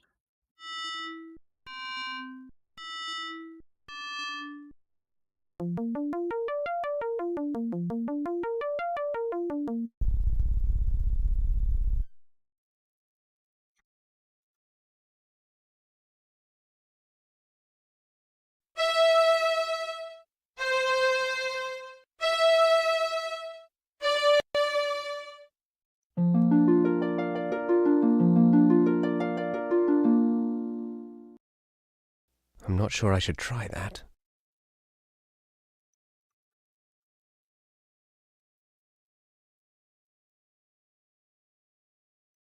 I mean, come on, everything's moodier in the EGA version. Look at this magnificent Hello, scene young nailbender. in the EGA About version. time you were coming home. Stoke's been looking for you, and he ain't real happy. You better get in there right now.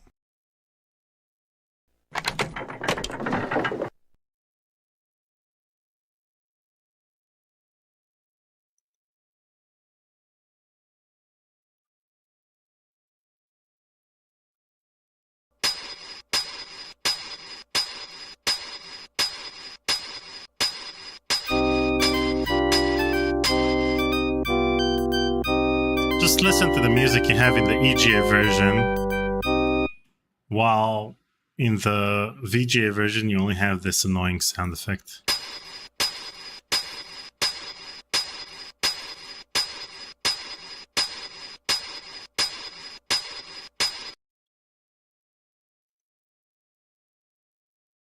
Mute all.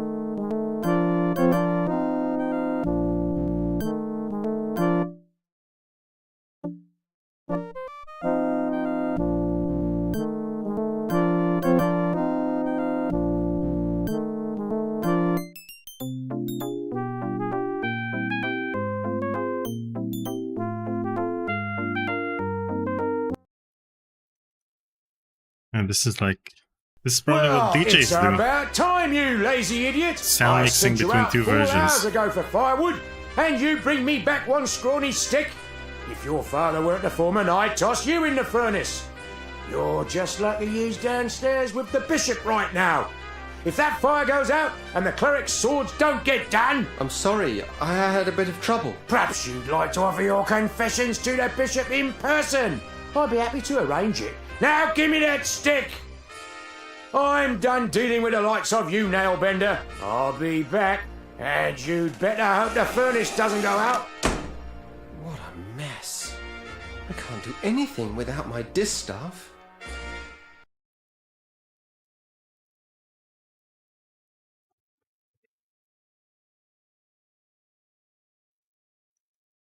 That straw looks awfully comfortable, though. Oh, it must have a sleep draft woven into it. Wait, let's wait for the EGA cutscene to get to the same point.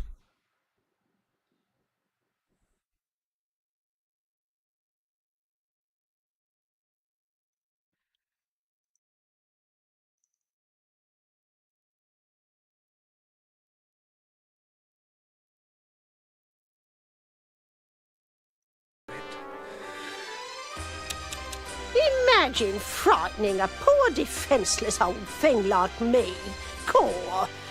Well, I may not be much good with fire, love, but I still enjoy the taste of tender, firm young meat. One blasted stick of wood. So in the VGA version, just hear the dragon eat Rusty. Left curse that lad. But in the EGA version, you had the thing that really freaked me out as a kid, which is the dragon tapping on Rusty. And I think that the fact that they removed that for the VGA version was a mistake. You know, this close-up didn't need any lip syncing. They could have added that. And it's a really frightening scene, and it adds so much to the lore of the 10,000 game. swords to forge, and the furnace is about as cold as my chances for promotion. I don't believe this. Real nice of that Weaver kid. Just wait until his turn comes. I'll be waiting for him on the outside. Oh dear, that means trouble. If Elder Atropos saw his staff treated so, he'd have something to say about it. You could be sure of that. Careful now, old bird. Let's not singe the feathers.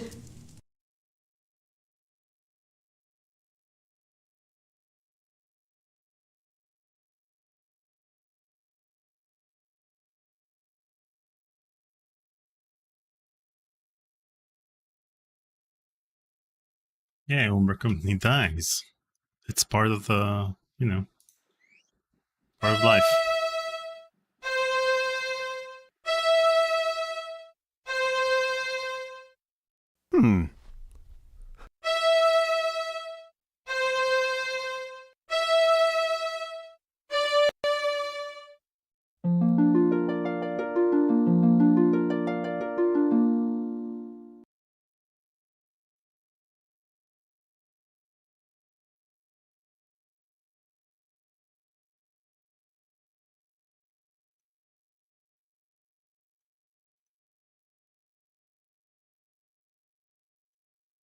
And again, the EGA cutscene is really long.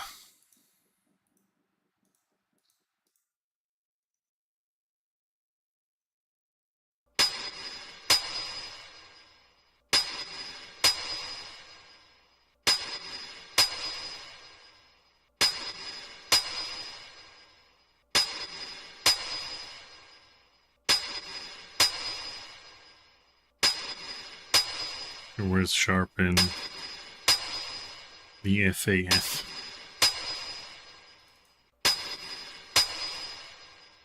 The final blade is even now in the hands of our most skilled blade shaper, Your Excellency. How's it coming there, Edgewise? I'm just putting the edge on the last sword, sir. Good to hear it! No slacking off now! Let's get it finished! You'll share with me a historic moment. Okay, let's focus on the EGA for a while because there's a lot to do over here.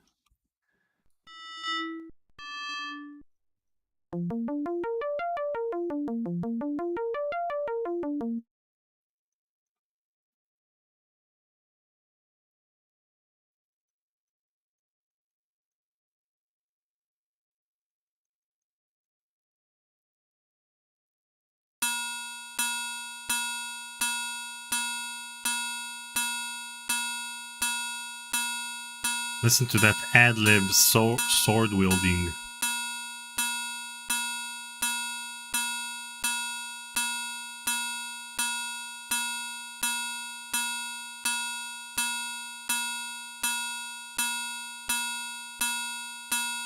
Foreman, the forging of the 10,000th sword marks the end of our preparations. How much longer must I wait? The steel will ring out its final defeat, sir.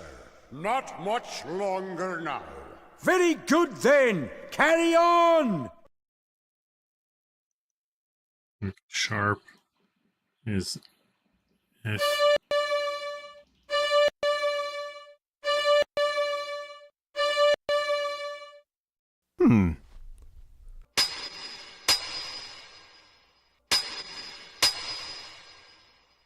FA.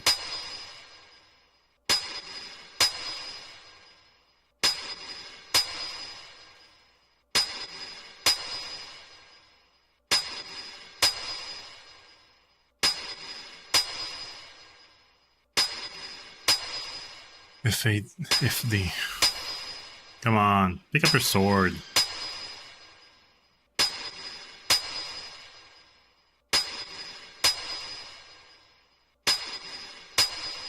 Oh, you can't see the right. Sorry.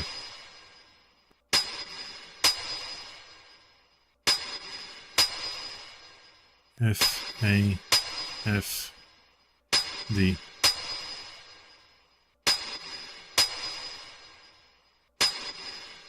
Okay, and let's wait for the CD version to do the same. Come on. It's too noisy.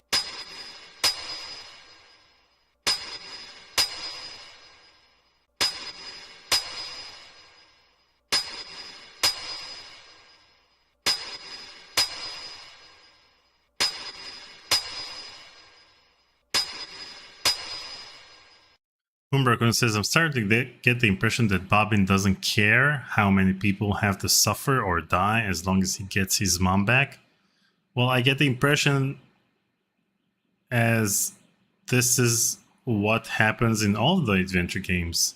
I think apart from King's Quest, in which they don't really do any immoral things, most adventure games,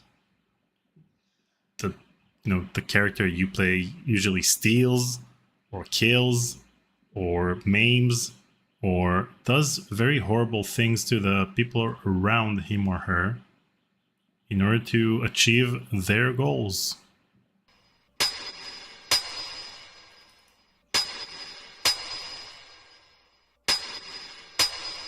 Edgewise, is that blade not ready yet? His Excellency is still waiting.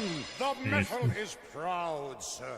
It does not yield easily to my blows. More sweat will soften it, I trust. It will be a blade to be reckoned with. The Blade of Reckoning. It does have a certain apocalyptic ring to it. I trust I will not be kept waiting much longer. Good metal rewards patience, Exalted One. And our client rewards quick service. Now pound!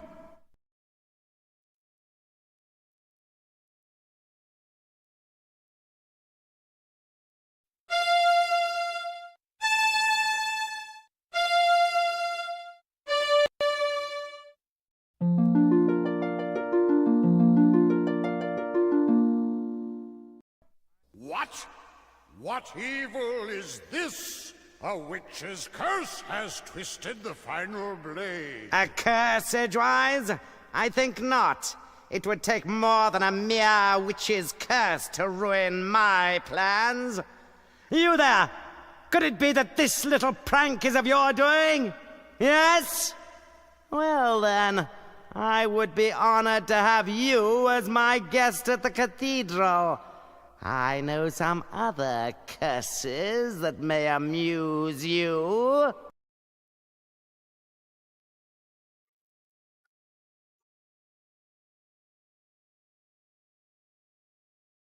I'm getting really tired of this. Allow me to introduce myself. I am Bishop Mandible, trans-ultimate apostle of the anti-secular conclave of clerics. I know. Am I expected to kneel? Silence, you impudent punk! This is my assistant, Cobb.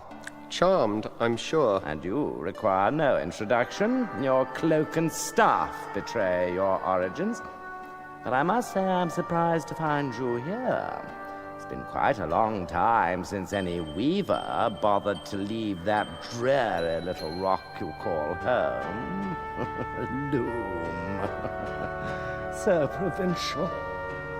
I can't help but wonder what impelled you to leave it now. His Excellency asked you a question. I know. I'm ignoring it. Ah, recalcitrance. I see.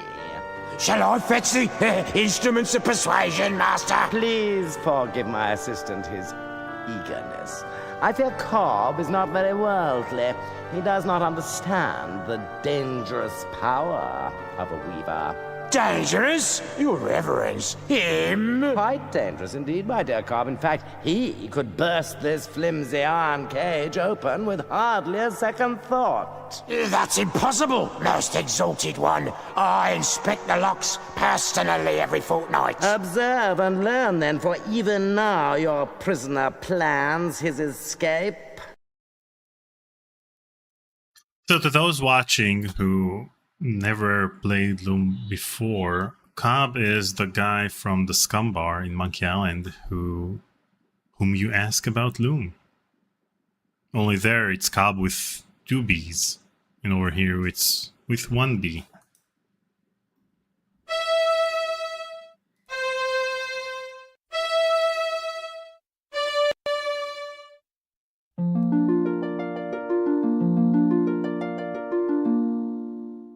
You see, Cobb? An elusive breed, these weavers. Fortunately, however, they're quite helpless without their weaving sticks. That distaff will never work for you. Oh, no, my young friend, you're quite wrong about that. Come, let me show you why. Consider the common graveyard. There, the boundary between the living and the dead is indistinct. Every graveyard's like that, so? Now, imagine what might happen if this delicate This is a CD exclusive close-up. be somehow breached, torn open, so to speak. It's not that simple. You can't just rip the pattern apart like an old rag. But it is that simple, my boy, and I can. I have only to lift this rod, and the legions of the dead will stream forth onto the plane of the living. A vast army of the dead, nourished by the shepherd's flocks, armed by the artisanship of the blacksmiths, guided by the glassmaker's spear. All under the spiritual leadership of one supreme commander, me! The final hour is now at hand. The age of the clerics is upon us. I have preparations to attend to, Cobb. Don't let this boy out of your sight. He is to touch nothing. Do you understand me? Perfectly, Your Excellence. Lord Mandible, ruler of the universe. I do like the sound of it. I'll have to change my stationery. You're not so dangerous now then, are you?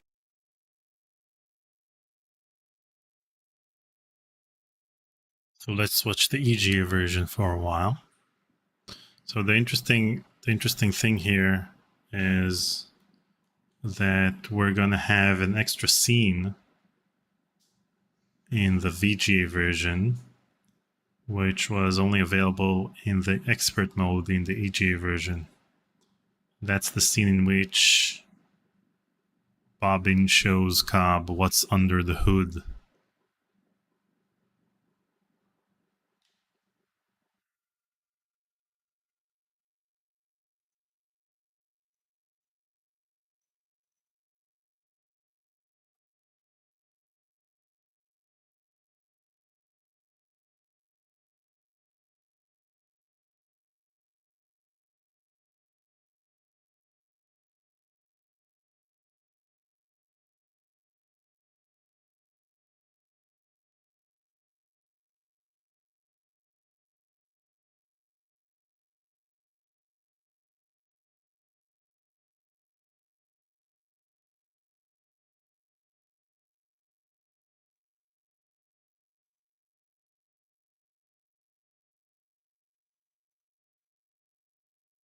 It's interesting that in the VGA version they decided to have this entire exchange on the balcony and not in this room.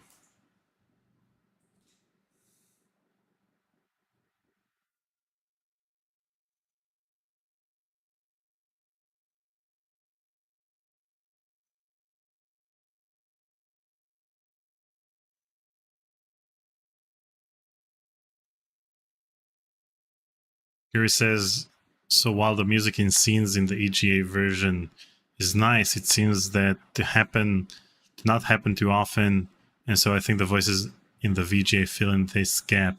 So I think that because I muted the EGA version at the beginning of this scene, then the music isn't playing, but this scene has music playing throughout the entire scene. Okay.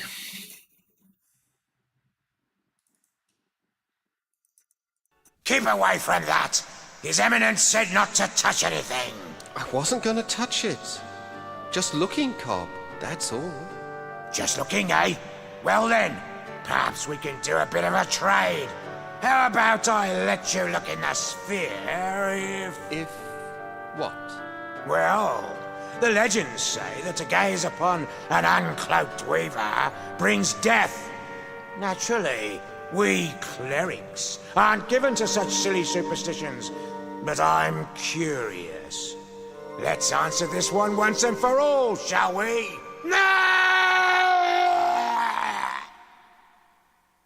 May we have some quiet, please? Oh, that was the extra I can't scene. even begin to invoke the dead with all that screaming.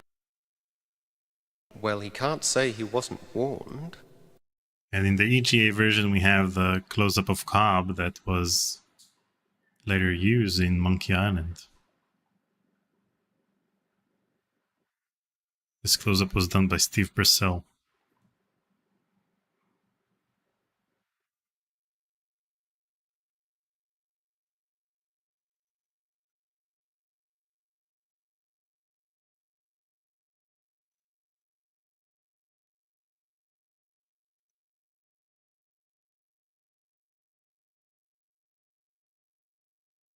Ask him about Loom.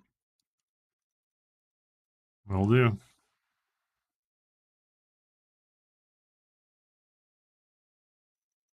You know what?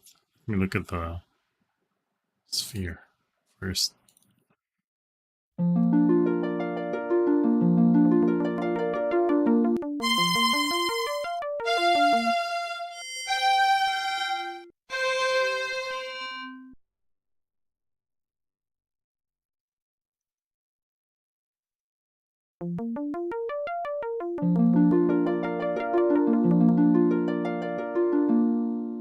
Hey, they changed the sprite.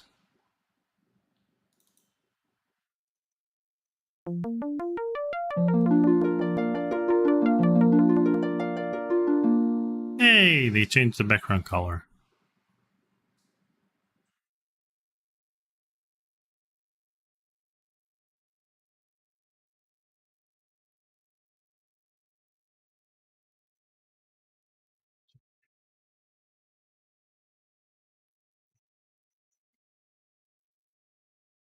So Gary says, I had thought that Loom came after Monkey Island since Monkey Island has the advertisement. Well, the ad was added to Monkey Island because Loom didn't sell that well. Monkey Island came out 6 months after Loom.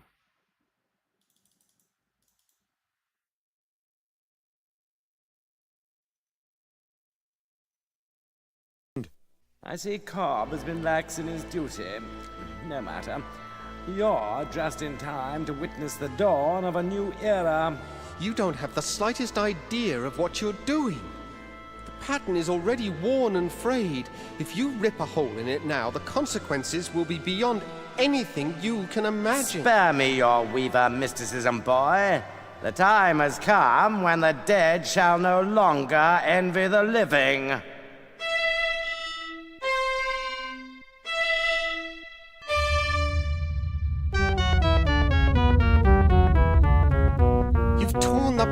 Completely open. And with it, the eyes of the dead. Behold! I have a very bad feeling about this.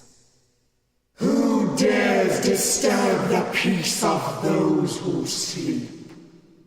I welcome and greet you, noble spirit. I am Bishop Mandible, Transultimate Apostle of the Anti-Secular Conclave of Clerics. And whom have I the honor of summoning? I don't think I want to be part of this conversation. No one obeyed any summoning of yours, foolish mortal. I have summoned you. I am Chaos. You have merely opened the door, and I have passed through it. For this, you shall be rewarded. Join me now, as my slave.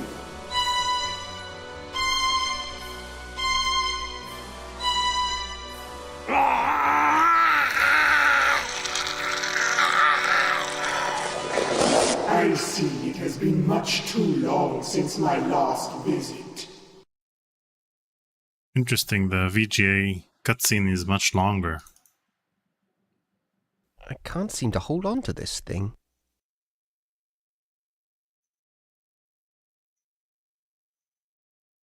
Now, I want to show you guys. Let's see if I have it over here.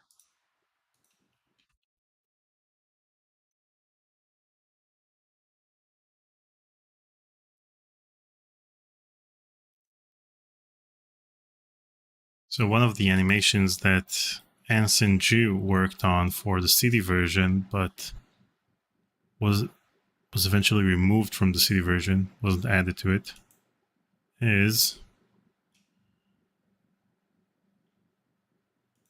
this.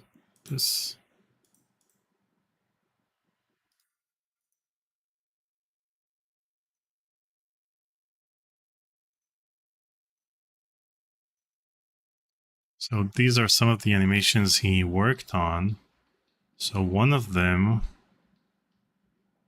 was this animation of chaos appearing in the Loom CD version. So you see there are swirls of lights and there's a whirlwind and then there's an explosion and then chaos appears. But they didn't add that. So it's quite impressive, I have to say. And it's a shame they didn't add it in the end. But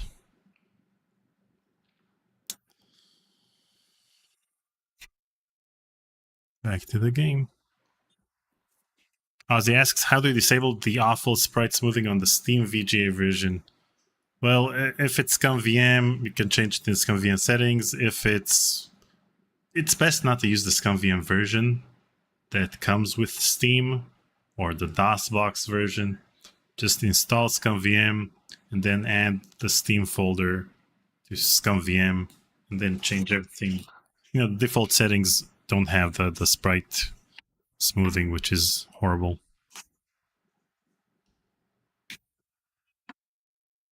If Steam version is Aaron's Windows port, then just, you know, point either Dream or ScumVM towards the Loom folder, and then you're good to go. Let's play.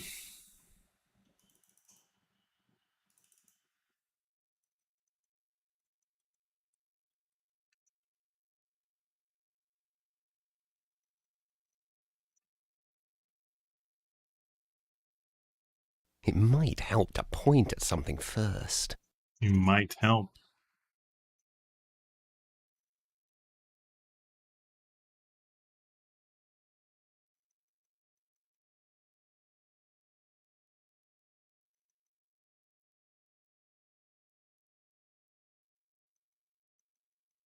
Stop! They had to reuse this amazing scream. Well played, guys.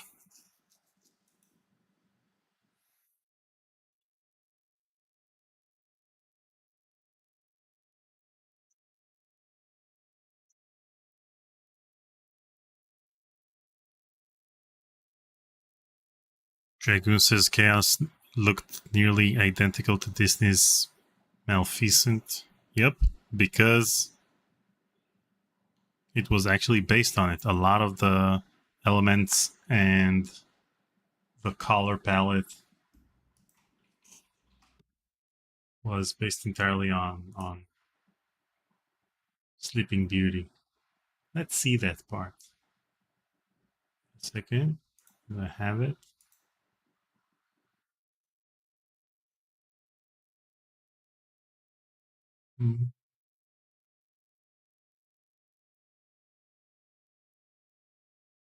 Just a second. Let me find that part.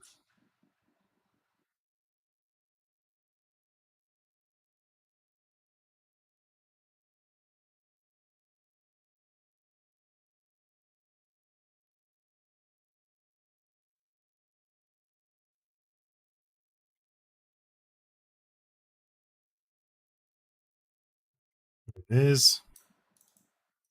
Let's switch to this scene. Nope. Yep.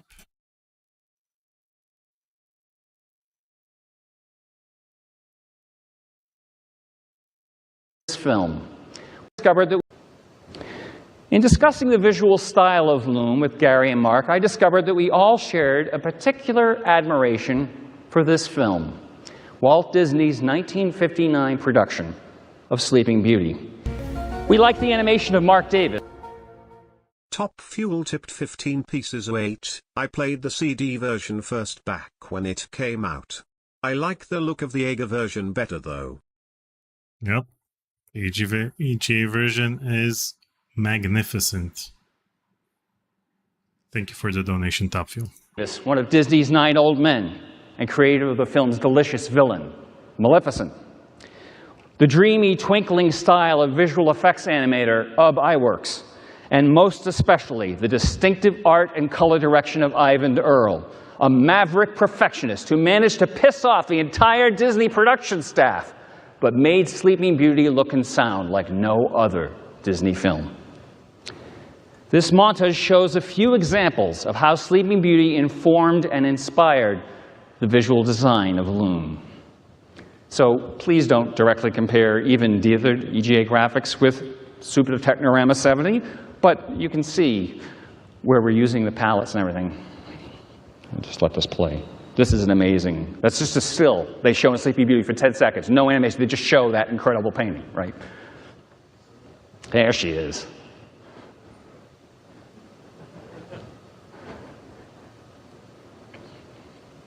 So, 2 other artists also made substantial contributions. So that whirlwind we saw earlier is also from Sleeping Beauty, the one that Anson Ju was supposed to add to the game.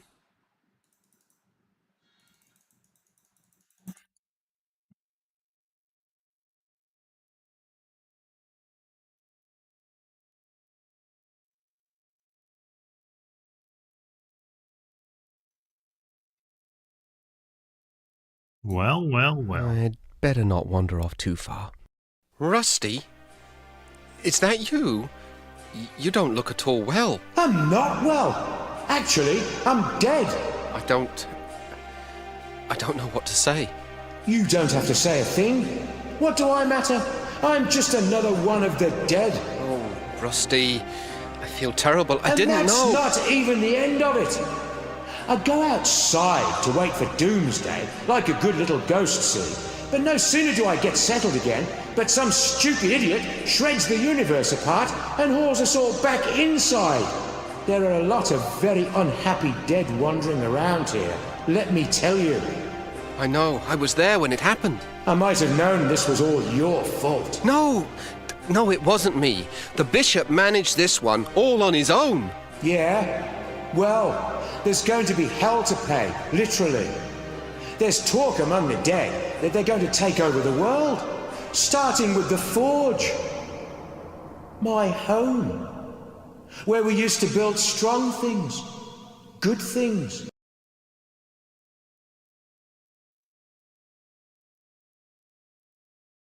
Yeah, let's heal him. Okay, so it's heal is CAAC in the EGA version and AGGA in the EGA version.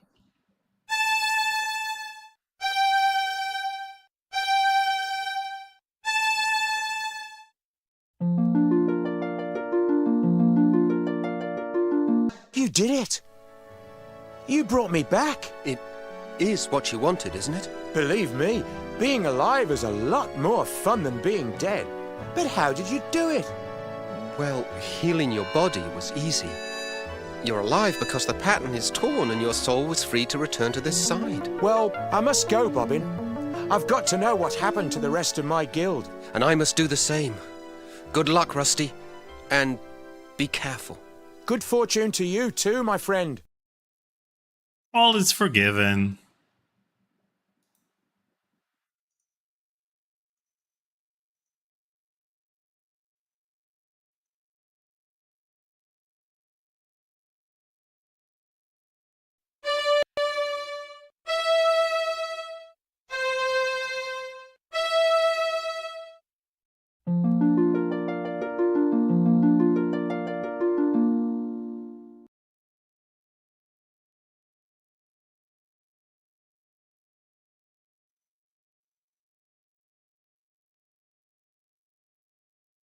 You are too late, wizard. The dead have increased their numbers here. Those not dead are suffering, and my songs were again useless. All that's left for us is to put an end to their misery. Come, and extend your help, if you can.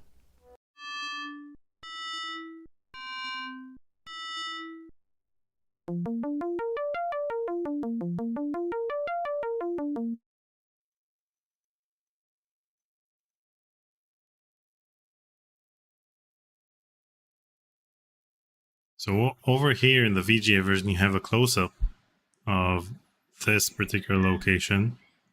So we don't see the flames. Never had a chance.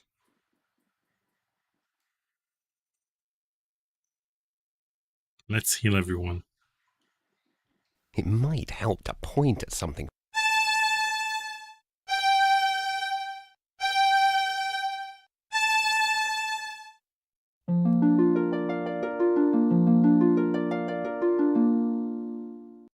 Fleece, what became of us? I was just walking among legions of dead. You were saved by the mercy of yonder boy. We have not had the chance to thank you properly, wizard. But our memories are long, and we will not forget you soon. Hail and farewell. Come along now, before the dead ones return to the harvest.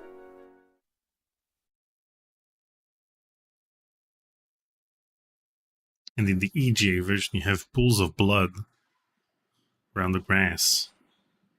On the VGA version, you don't.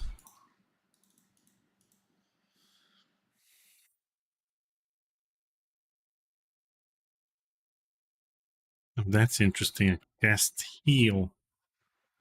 Let's see.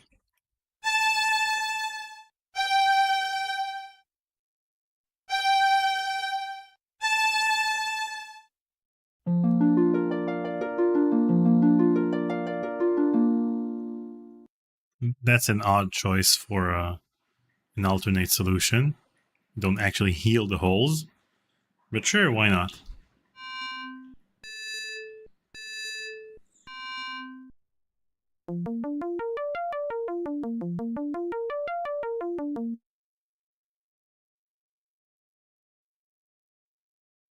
The sky in the VGA version reminds me of a scene in Space Quest 6. It has the same color palette.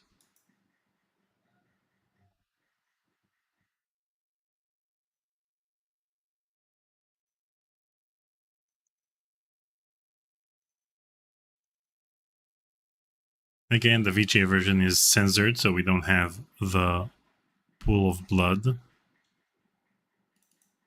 Master Goodmold! How are you supposed to know Master Goodmold, given the fact that we didn't visit him earlier?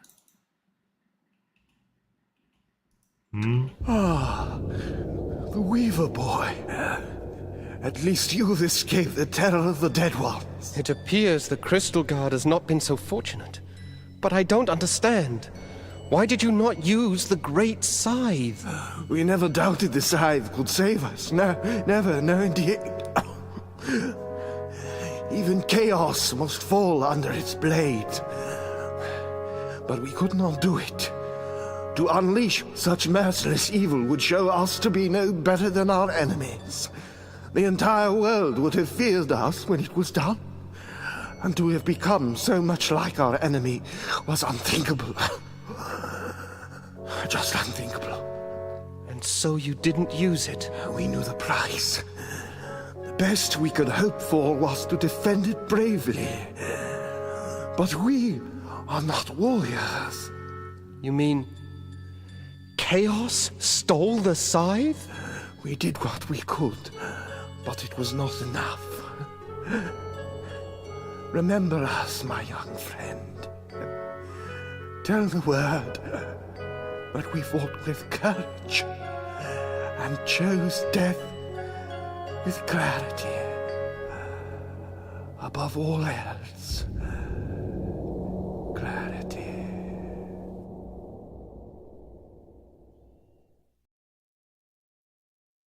Bye.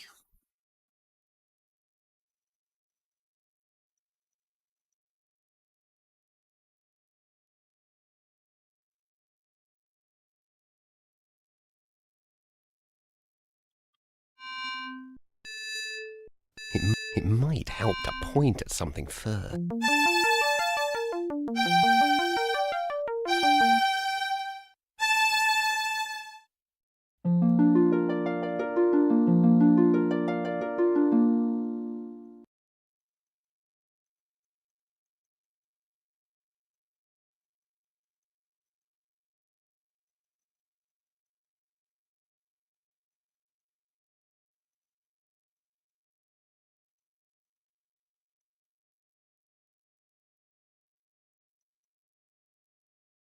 Welcome, Bobbin.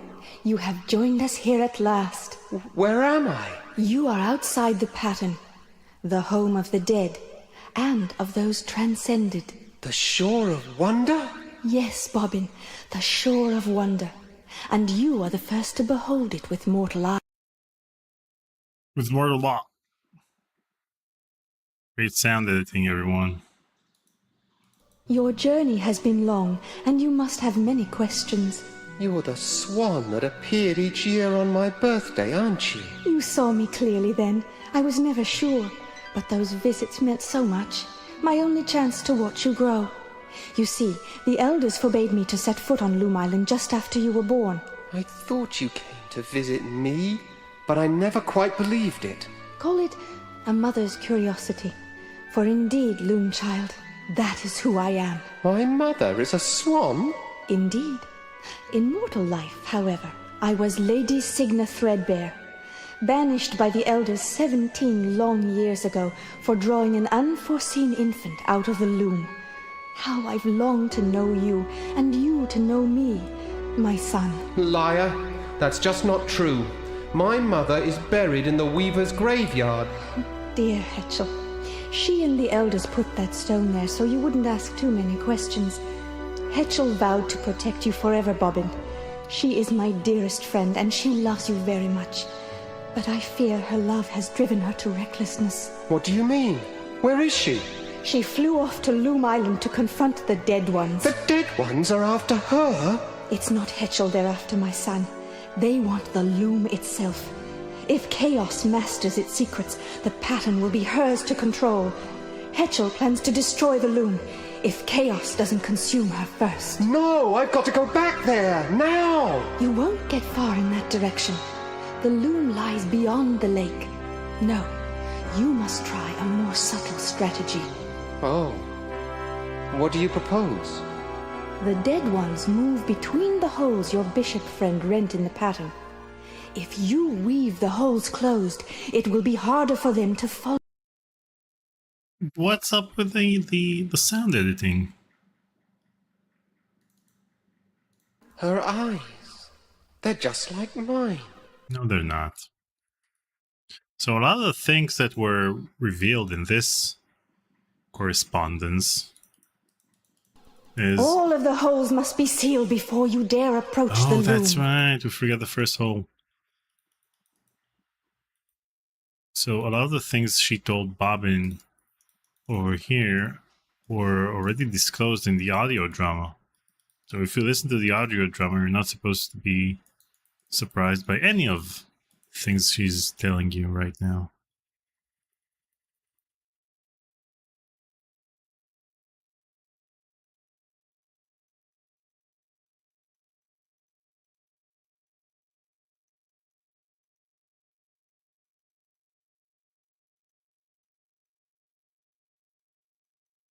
Hey, Zero Cleft.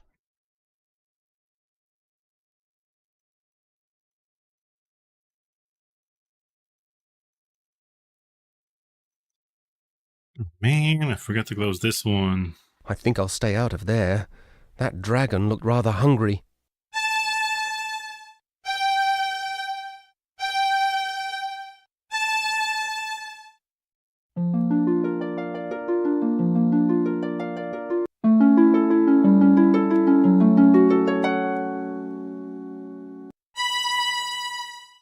That's the last hole. Now, let's go find Hetchel. Let's. So, Gary, I uploaded the audio drama about a year or 2 years ago to this channel. So look it up. I didn't get the audio drama in the big box either, because they didn't bother translating it, and so they didn't even add the original cassette version.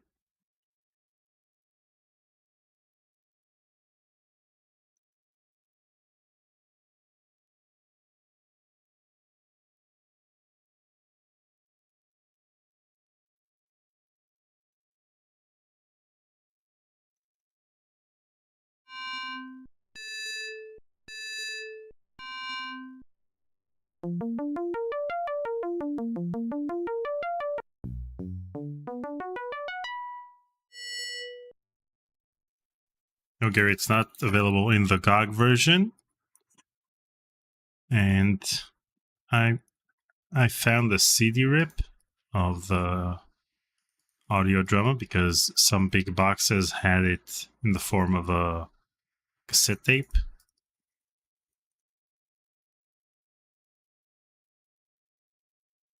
And so I had the CD rip, so it's the best quality of the audio drama you'll find online, so check it out. I uploaded the entire 30 minutes.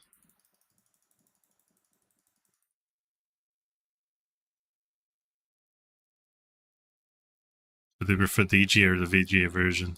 The EGA. It's pretty obvious. Zero left.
Wait. No. Mind yourself, Bobbin! Get your distaff ready. You must unmake the loom now, before chaos takes control. What? How? I don't know what draft to use. Birds and children have no business wielding such power. Weavers are the only ones who do have the right to use this power. Destiny has blessed you, young threadbare. For you alone will live on to pass your guild secrets to others more worthy of them. I invite you to serve my new empire as advisor. Me? You? Advisor? Of course, I will expect your full cooperation in this historic exchange of goodwill. After all, anything else may bring harm to our relationship. Don't listen to her, Bobbin. Heed me now. Here are the threads that will unmake the loom. Silence.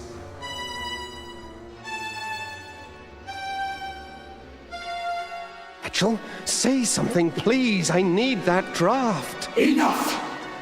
I lose patience in the presence of inferior beings. You will now instruct me in the use of this fascinating instrument. Over my dead body. Preference noted.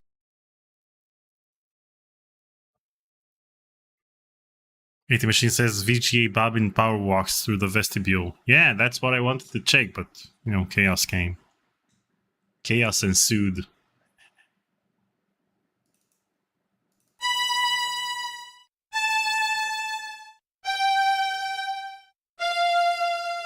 Those are the 4 threads I heard a few moments ago. They're still echoing in the loom.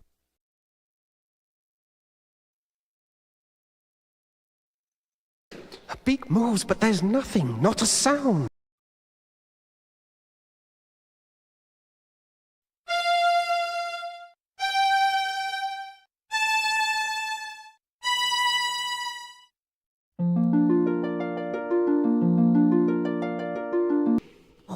thank goodness. Now, Bobbin, quickly! The threads you need are... Ducks are meant to be eaten, not heard.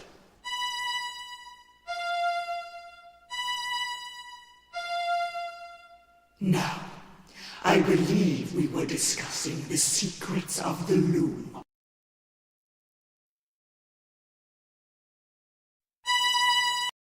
Wait. Let's go back to the EGA version.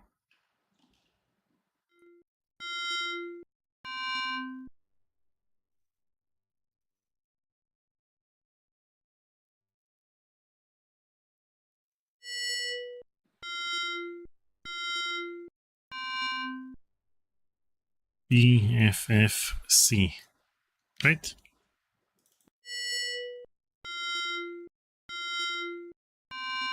Yeah.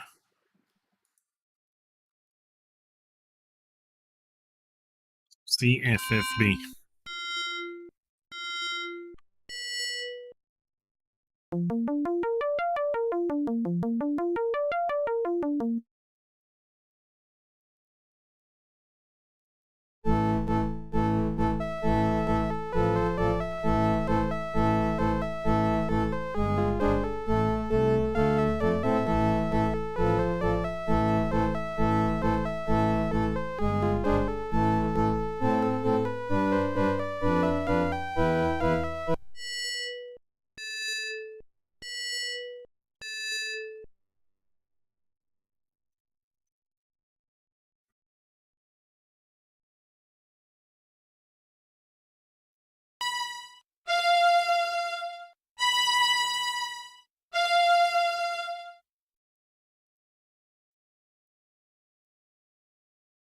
FBFB.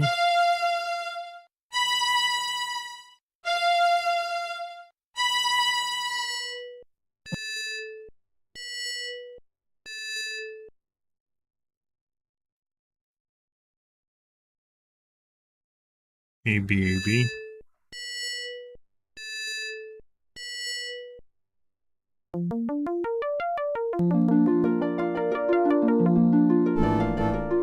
Close your eyes now, Bobbin. But keep your ears open. Here descends the third shadow. That bird has annoyed me once too often.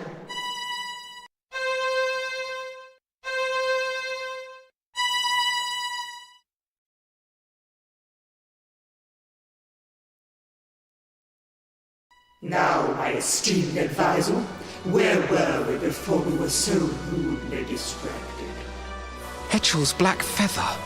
She left one behind. And so she did.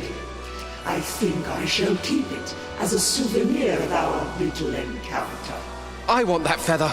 Give it to me. So in the CD version, Chaos picks up the feather without me interacting with it. Aren't we?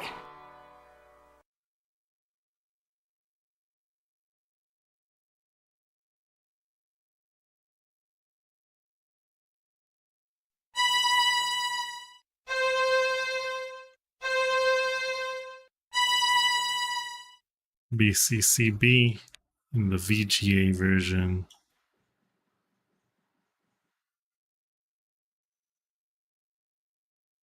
BA, AB, and the VGA, in the EGA, sorry. So let's see, BAAB.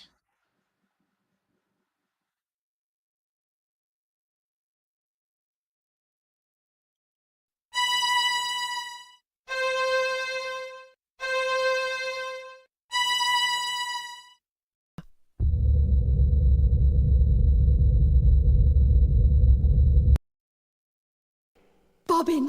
Bobbin, you did it! The loom is unmade! You ignorant fools! Do you comprehend what you have done? None of us can pass across this rift your weaver mischief has so blindly created! Your pious meddling has brought the end of my dream! You will hear for all eternity the cries of those you have abandoned, Bobbin Threadbare! You will always know that you have left them under my roof. We abandon no one. When our side of the pattern is mended, we will return and put an end to your evil. Come, Loom Child. It is time for us to begin our destinies anew.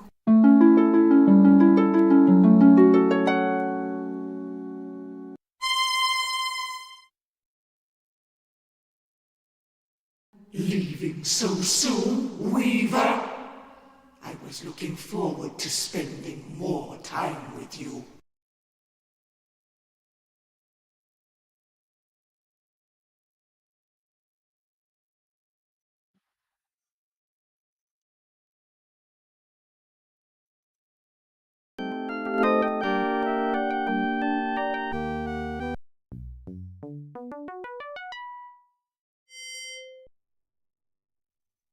Okay.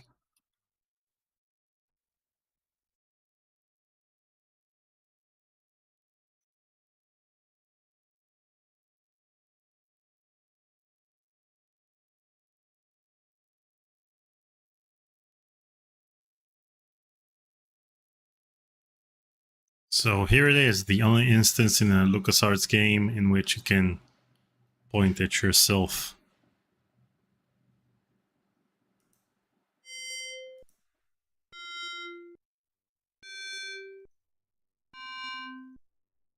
It might help to point at something first.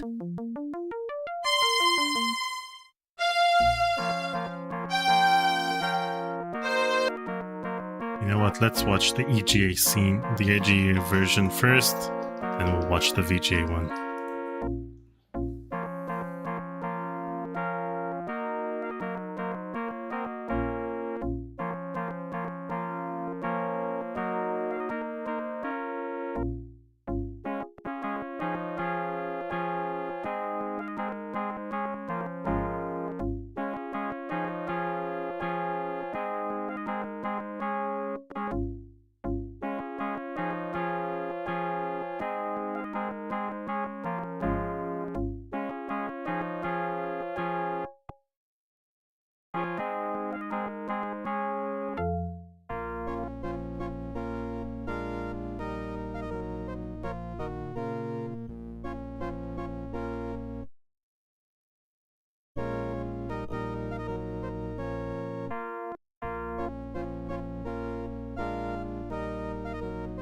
If I remember correctly, you had to swap floppy disks in between the scenes we just saw in the ending.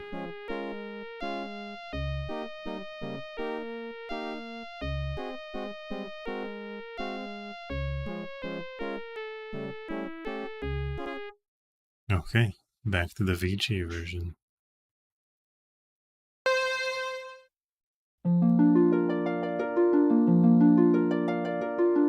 Fly away while you can, young threadbare, and know that we will most assuredly meet again. I am ready, Mother. Let's go.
So yeah, this is it.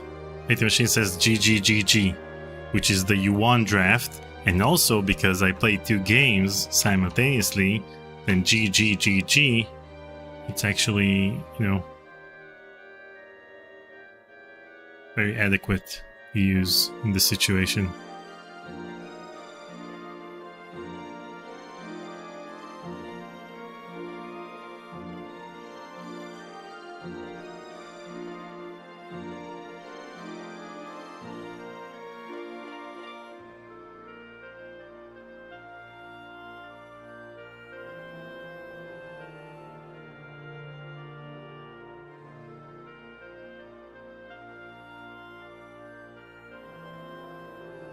What a magnificent game. Honestly, such a good game. I like the story. I like the depressing ending. I'm bummed that they didn't make a sequel. I tried playing the fan sequel of The Forge. It's very well made, but, you know, it's not an official release.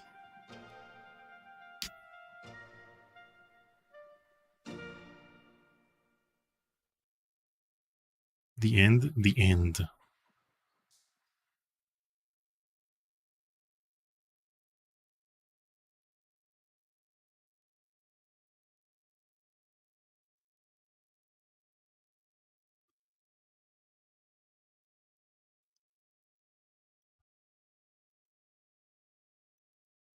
Now you gotta speedrun both simultaneously. Oh man. I should speedrun Loom. You know, it's less nerve-wracking than speedrunning Phantasmagoria because you have all of this walking around that you can skip. Phantasmagoria, you have to use every moment you have to click on something. But with Loom speedruns, you can wait for Bobbin to walk from side to side. So let me show you guys the version I played as a kid. Is this one.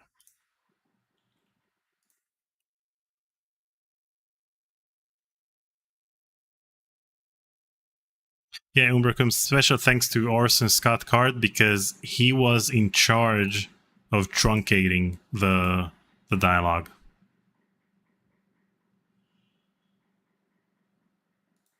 They called him up to take the original script and then shorten it by like Zerocleft. I didn't get the world record for Phantasmagoria. I think I'm 7th place. So given the fact that it's, like I said earlier, the Hebrew version was hacked in order to add the Hebrew text, then graphic elements that had text couldn't be hacked. So you can see that when you pause the game, then it has text in Hebrew, but the Loom logo is still in English.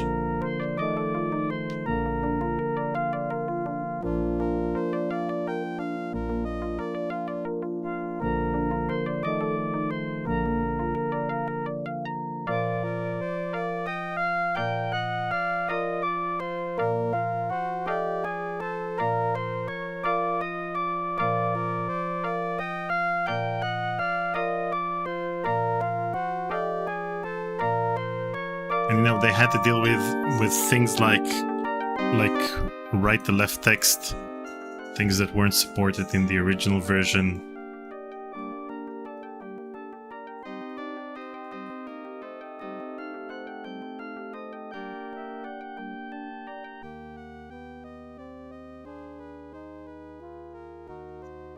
Pretty well made.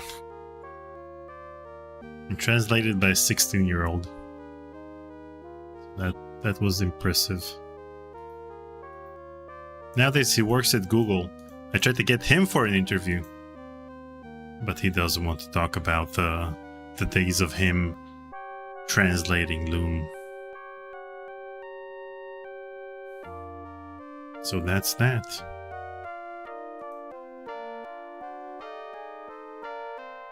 Wait, you know what? Let me download The Forge. Let's play The Forge for a few minutes, and then we'll call it a day. Game.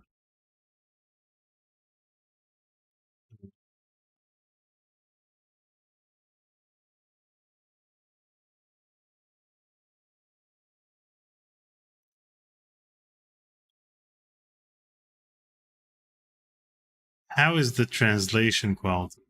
Well, that's a pretty good question.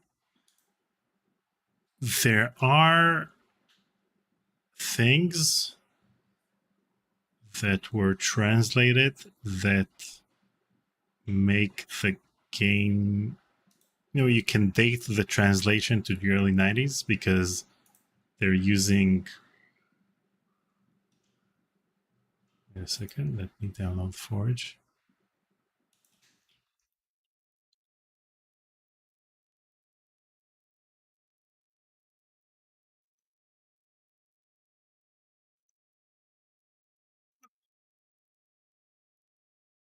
Okay, so Forge can't be downloaded anymore. Oh man. Mirror 1. Nope. Mirror 2. Nope. You can't download Forge anymore. Oh man. Download Forge today. Nope. There's no way to download the game.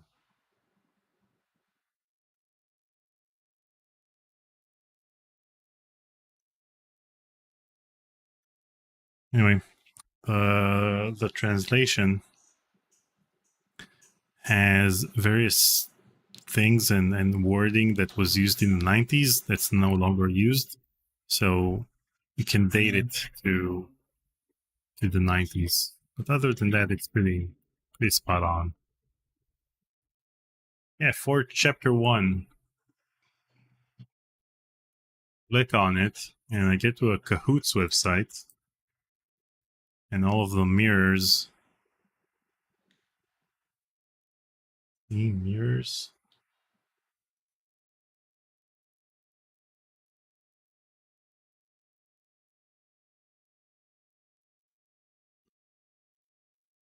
Anyways.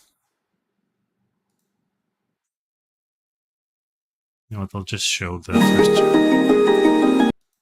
In trouble. Yeah, okay, so I'll show this.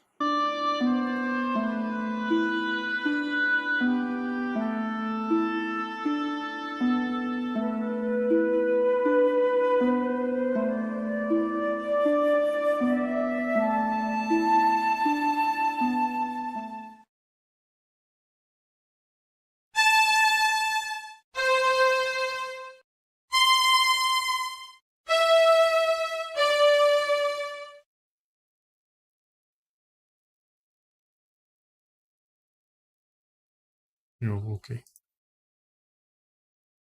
Let me download this.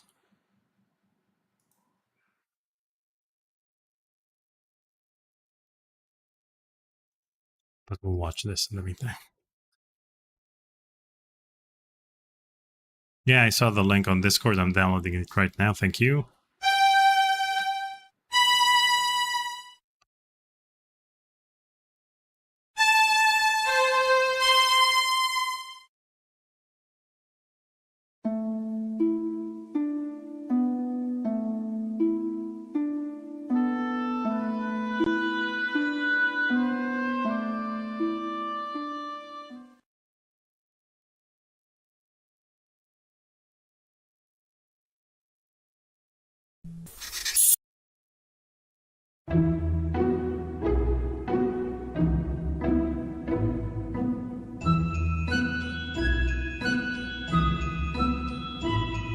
Well, at least this time I woke up alive.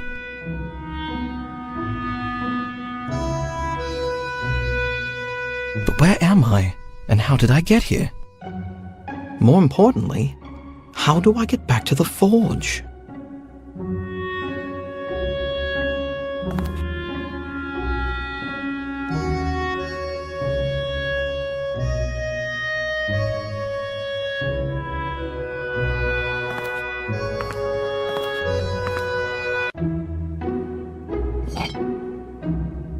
These bear the seal of the vintners. Quite a selection, too.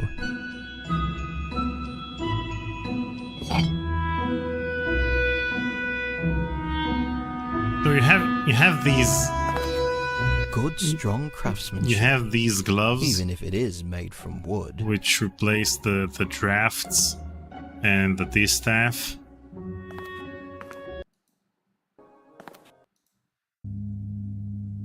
And you visit all of the locations, or some of the locations from the first game.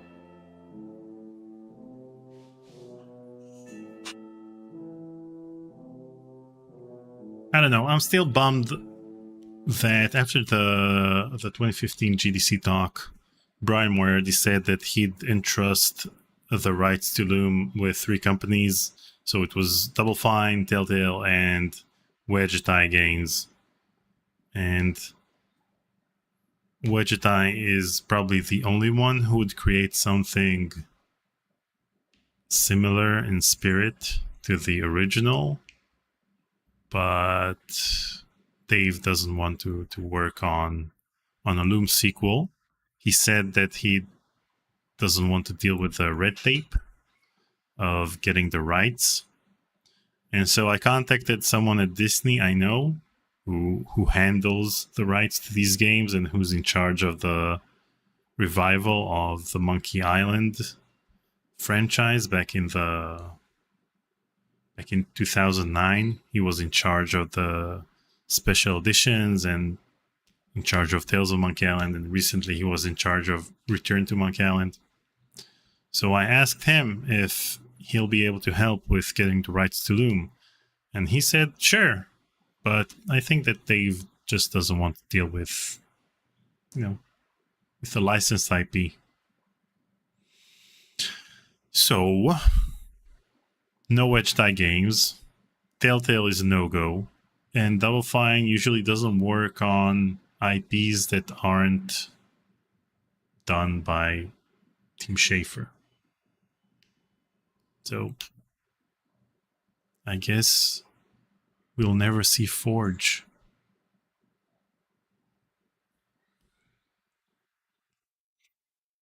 A question I wanted to answer. Zerocleft asks, when you say used in the 90s, would the equivalent in English be like radical and tubular? Yeah, something like that. I mean, the game takes place in like 8,000,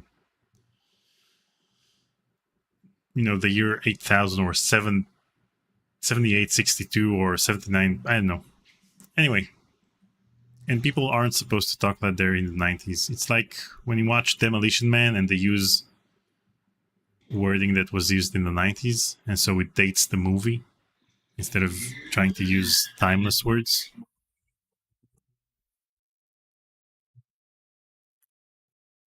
So that's that. And remember, a 16-year-old translated it, so it's not that surprising that the wording is very like a teenager talking, as opposed to having more of a theatrical script. And I think Don A-Team Machine says, yeah, I think it might be a challenge to capture the high tone of Loom's vocabulary in translation. I'm not sure if that would be a problem, because you can use the high tone when you're translating to Hebrew. But the thing is, a 16-year-old translated it, so he used everyday language, and everyday language may be adequate in some scenes, but not in others. But since I was a kid, I didn't mind. So that's that. Okay, done with this. Let's switch to this one. Okay, so thank you everyone for joining me for this very interesting live stream. I always wanted to play both games to see most of the differences. I've, over the years, I looked up all of the differences, but it's nice to see all of them live while playing the game. I still prefer the EGA version. The EGA version will always be the superior version in this case. because of all of the work that Mark Farrar put into the dithering, and you know, it has the original script without any cuts and without any, the EGA version is uncensored, while we saw 3 instances in which they cut the pools of blood and other things from the game. And that's it. We'll be back on Monday. We'll probably play the Jackbox game that we couldn't play earlier this week. I was supposed to have a premiere of a tech talk on Sunday. I'll probably postpone it to next Sunday. And that's it. Have a great weekend, everyone. And I'll see you all next week. Bye.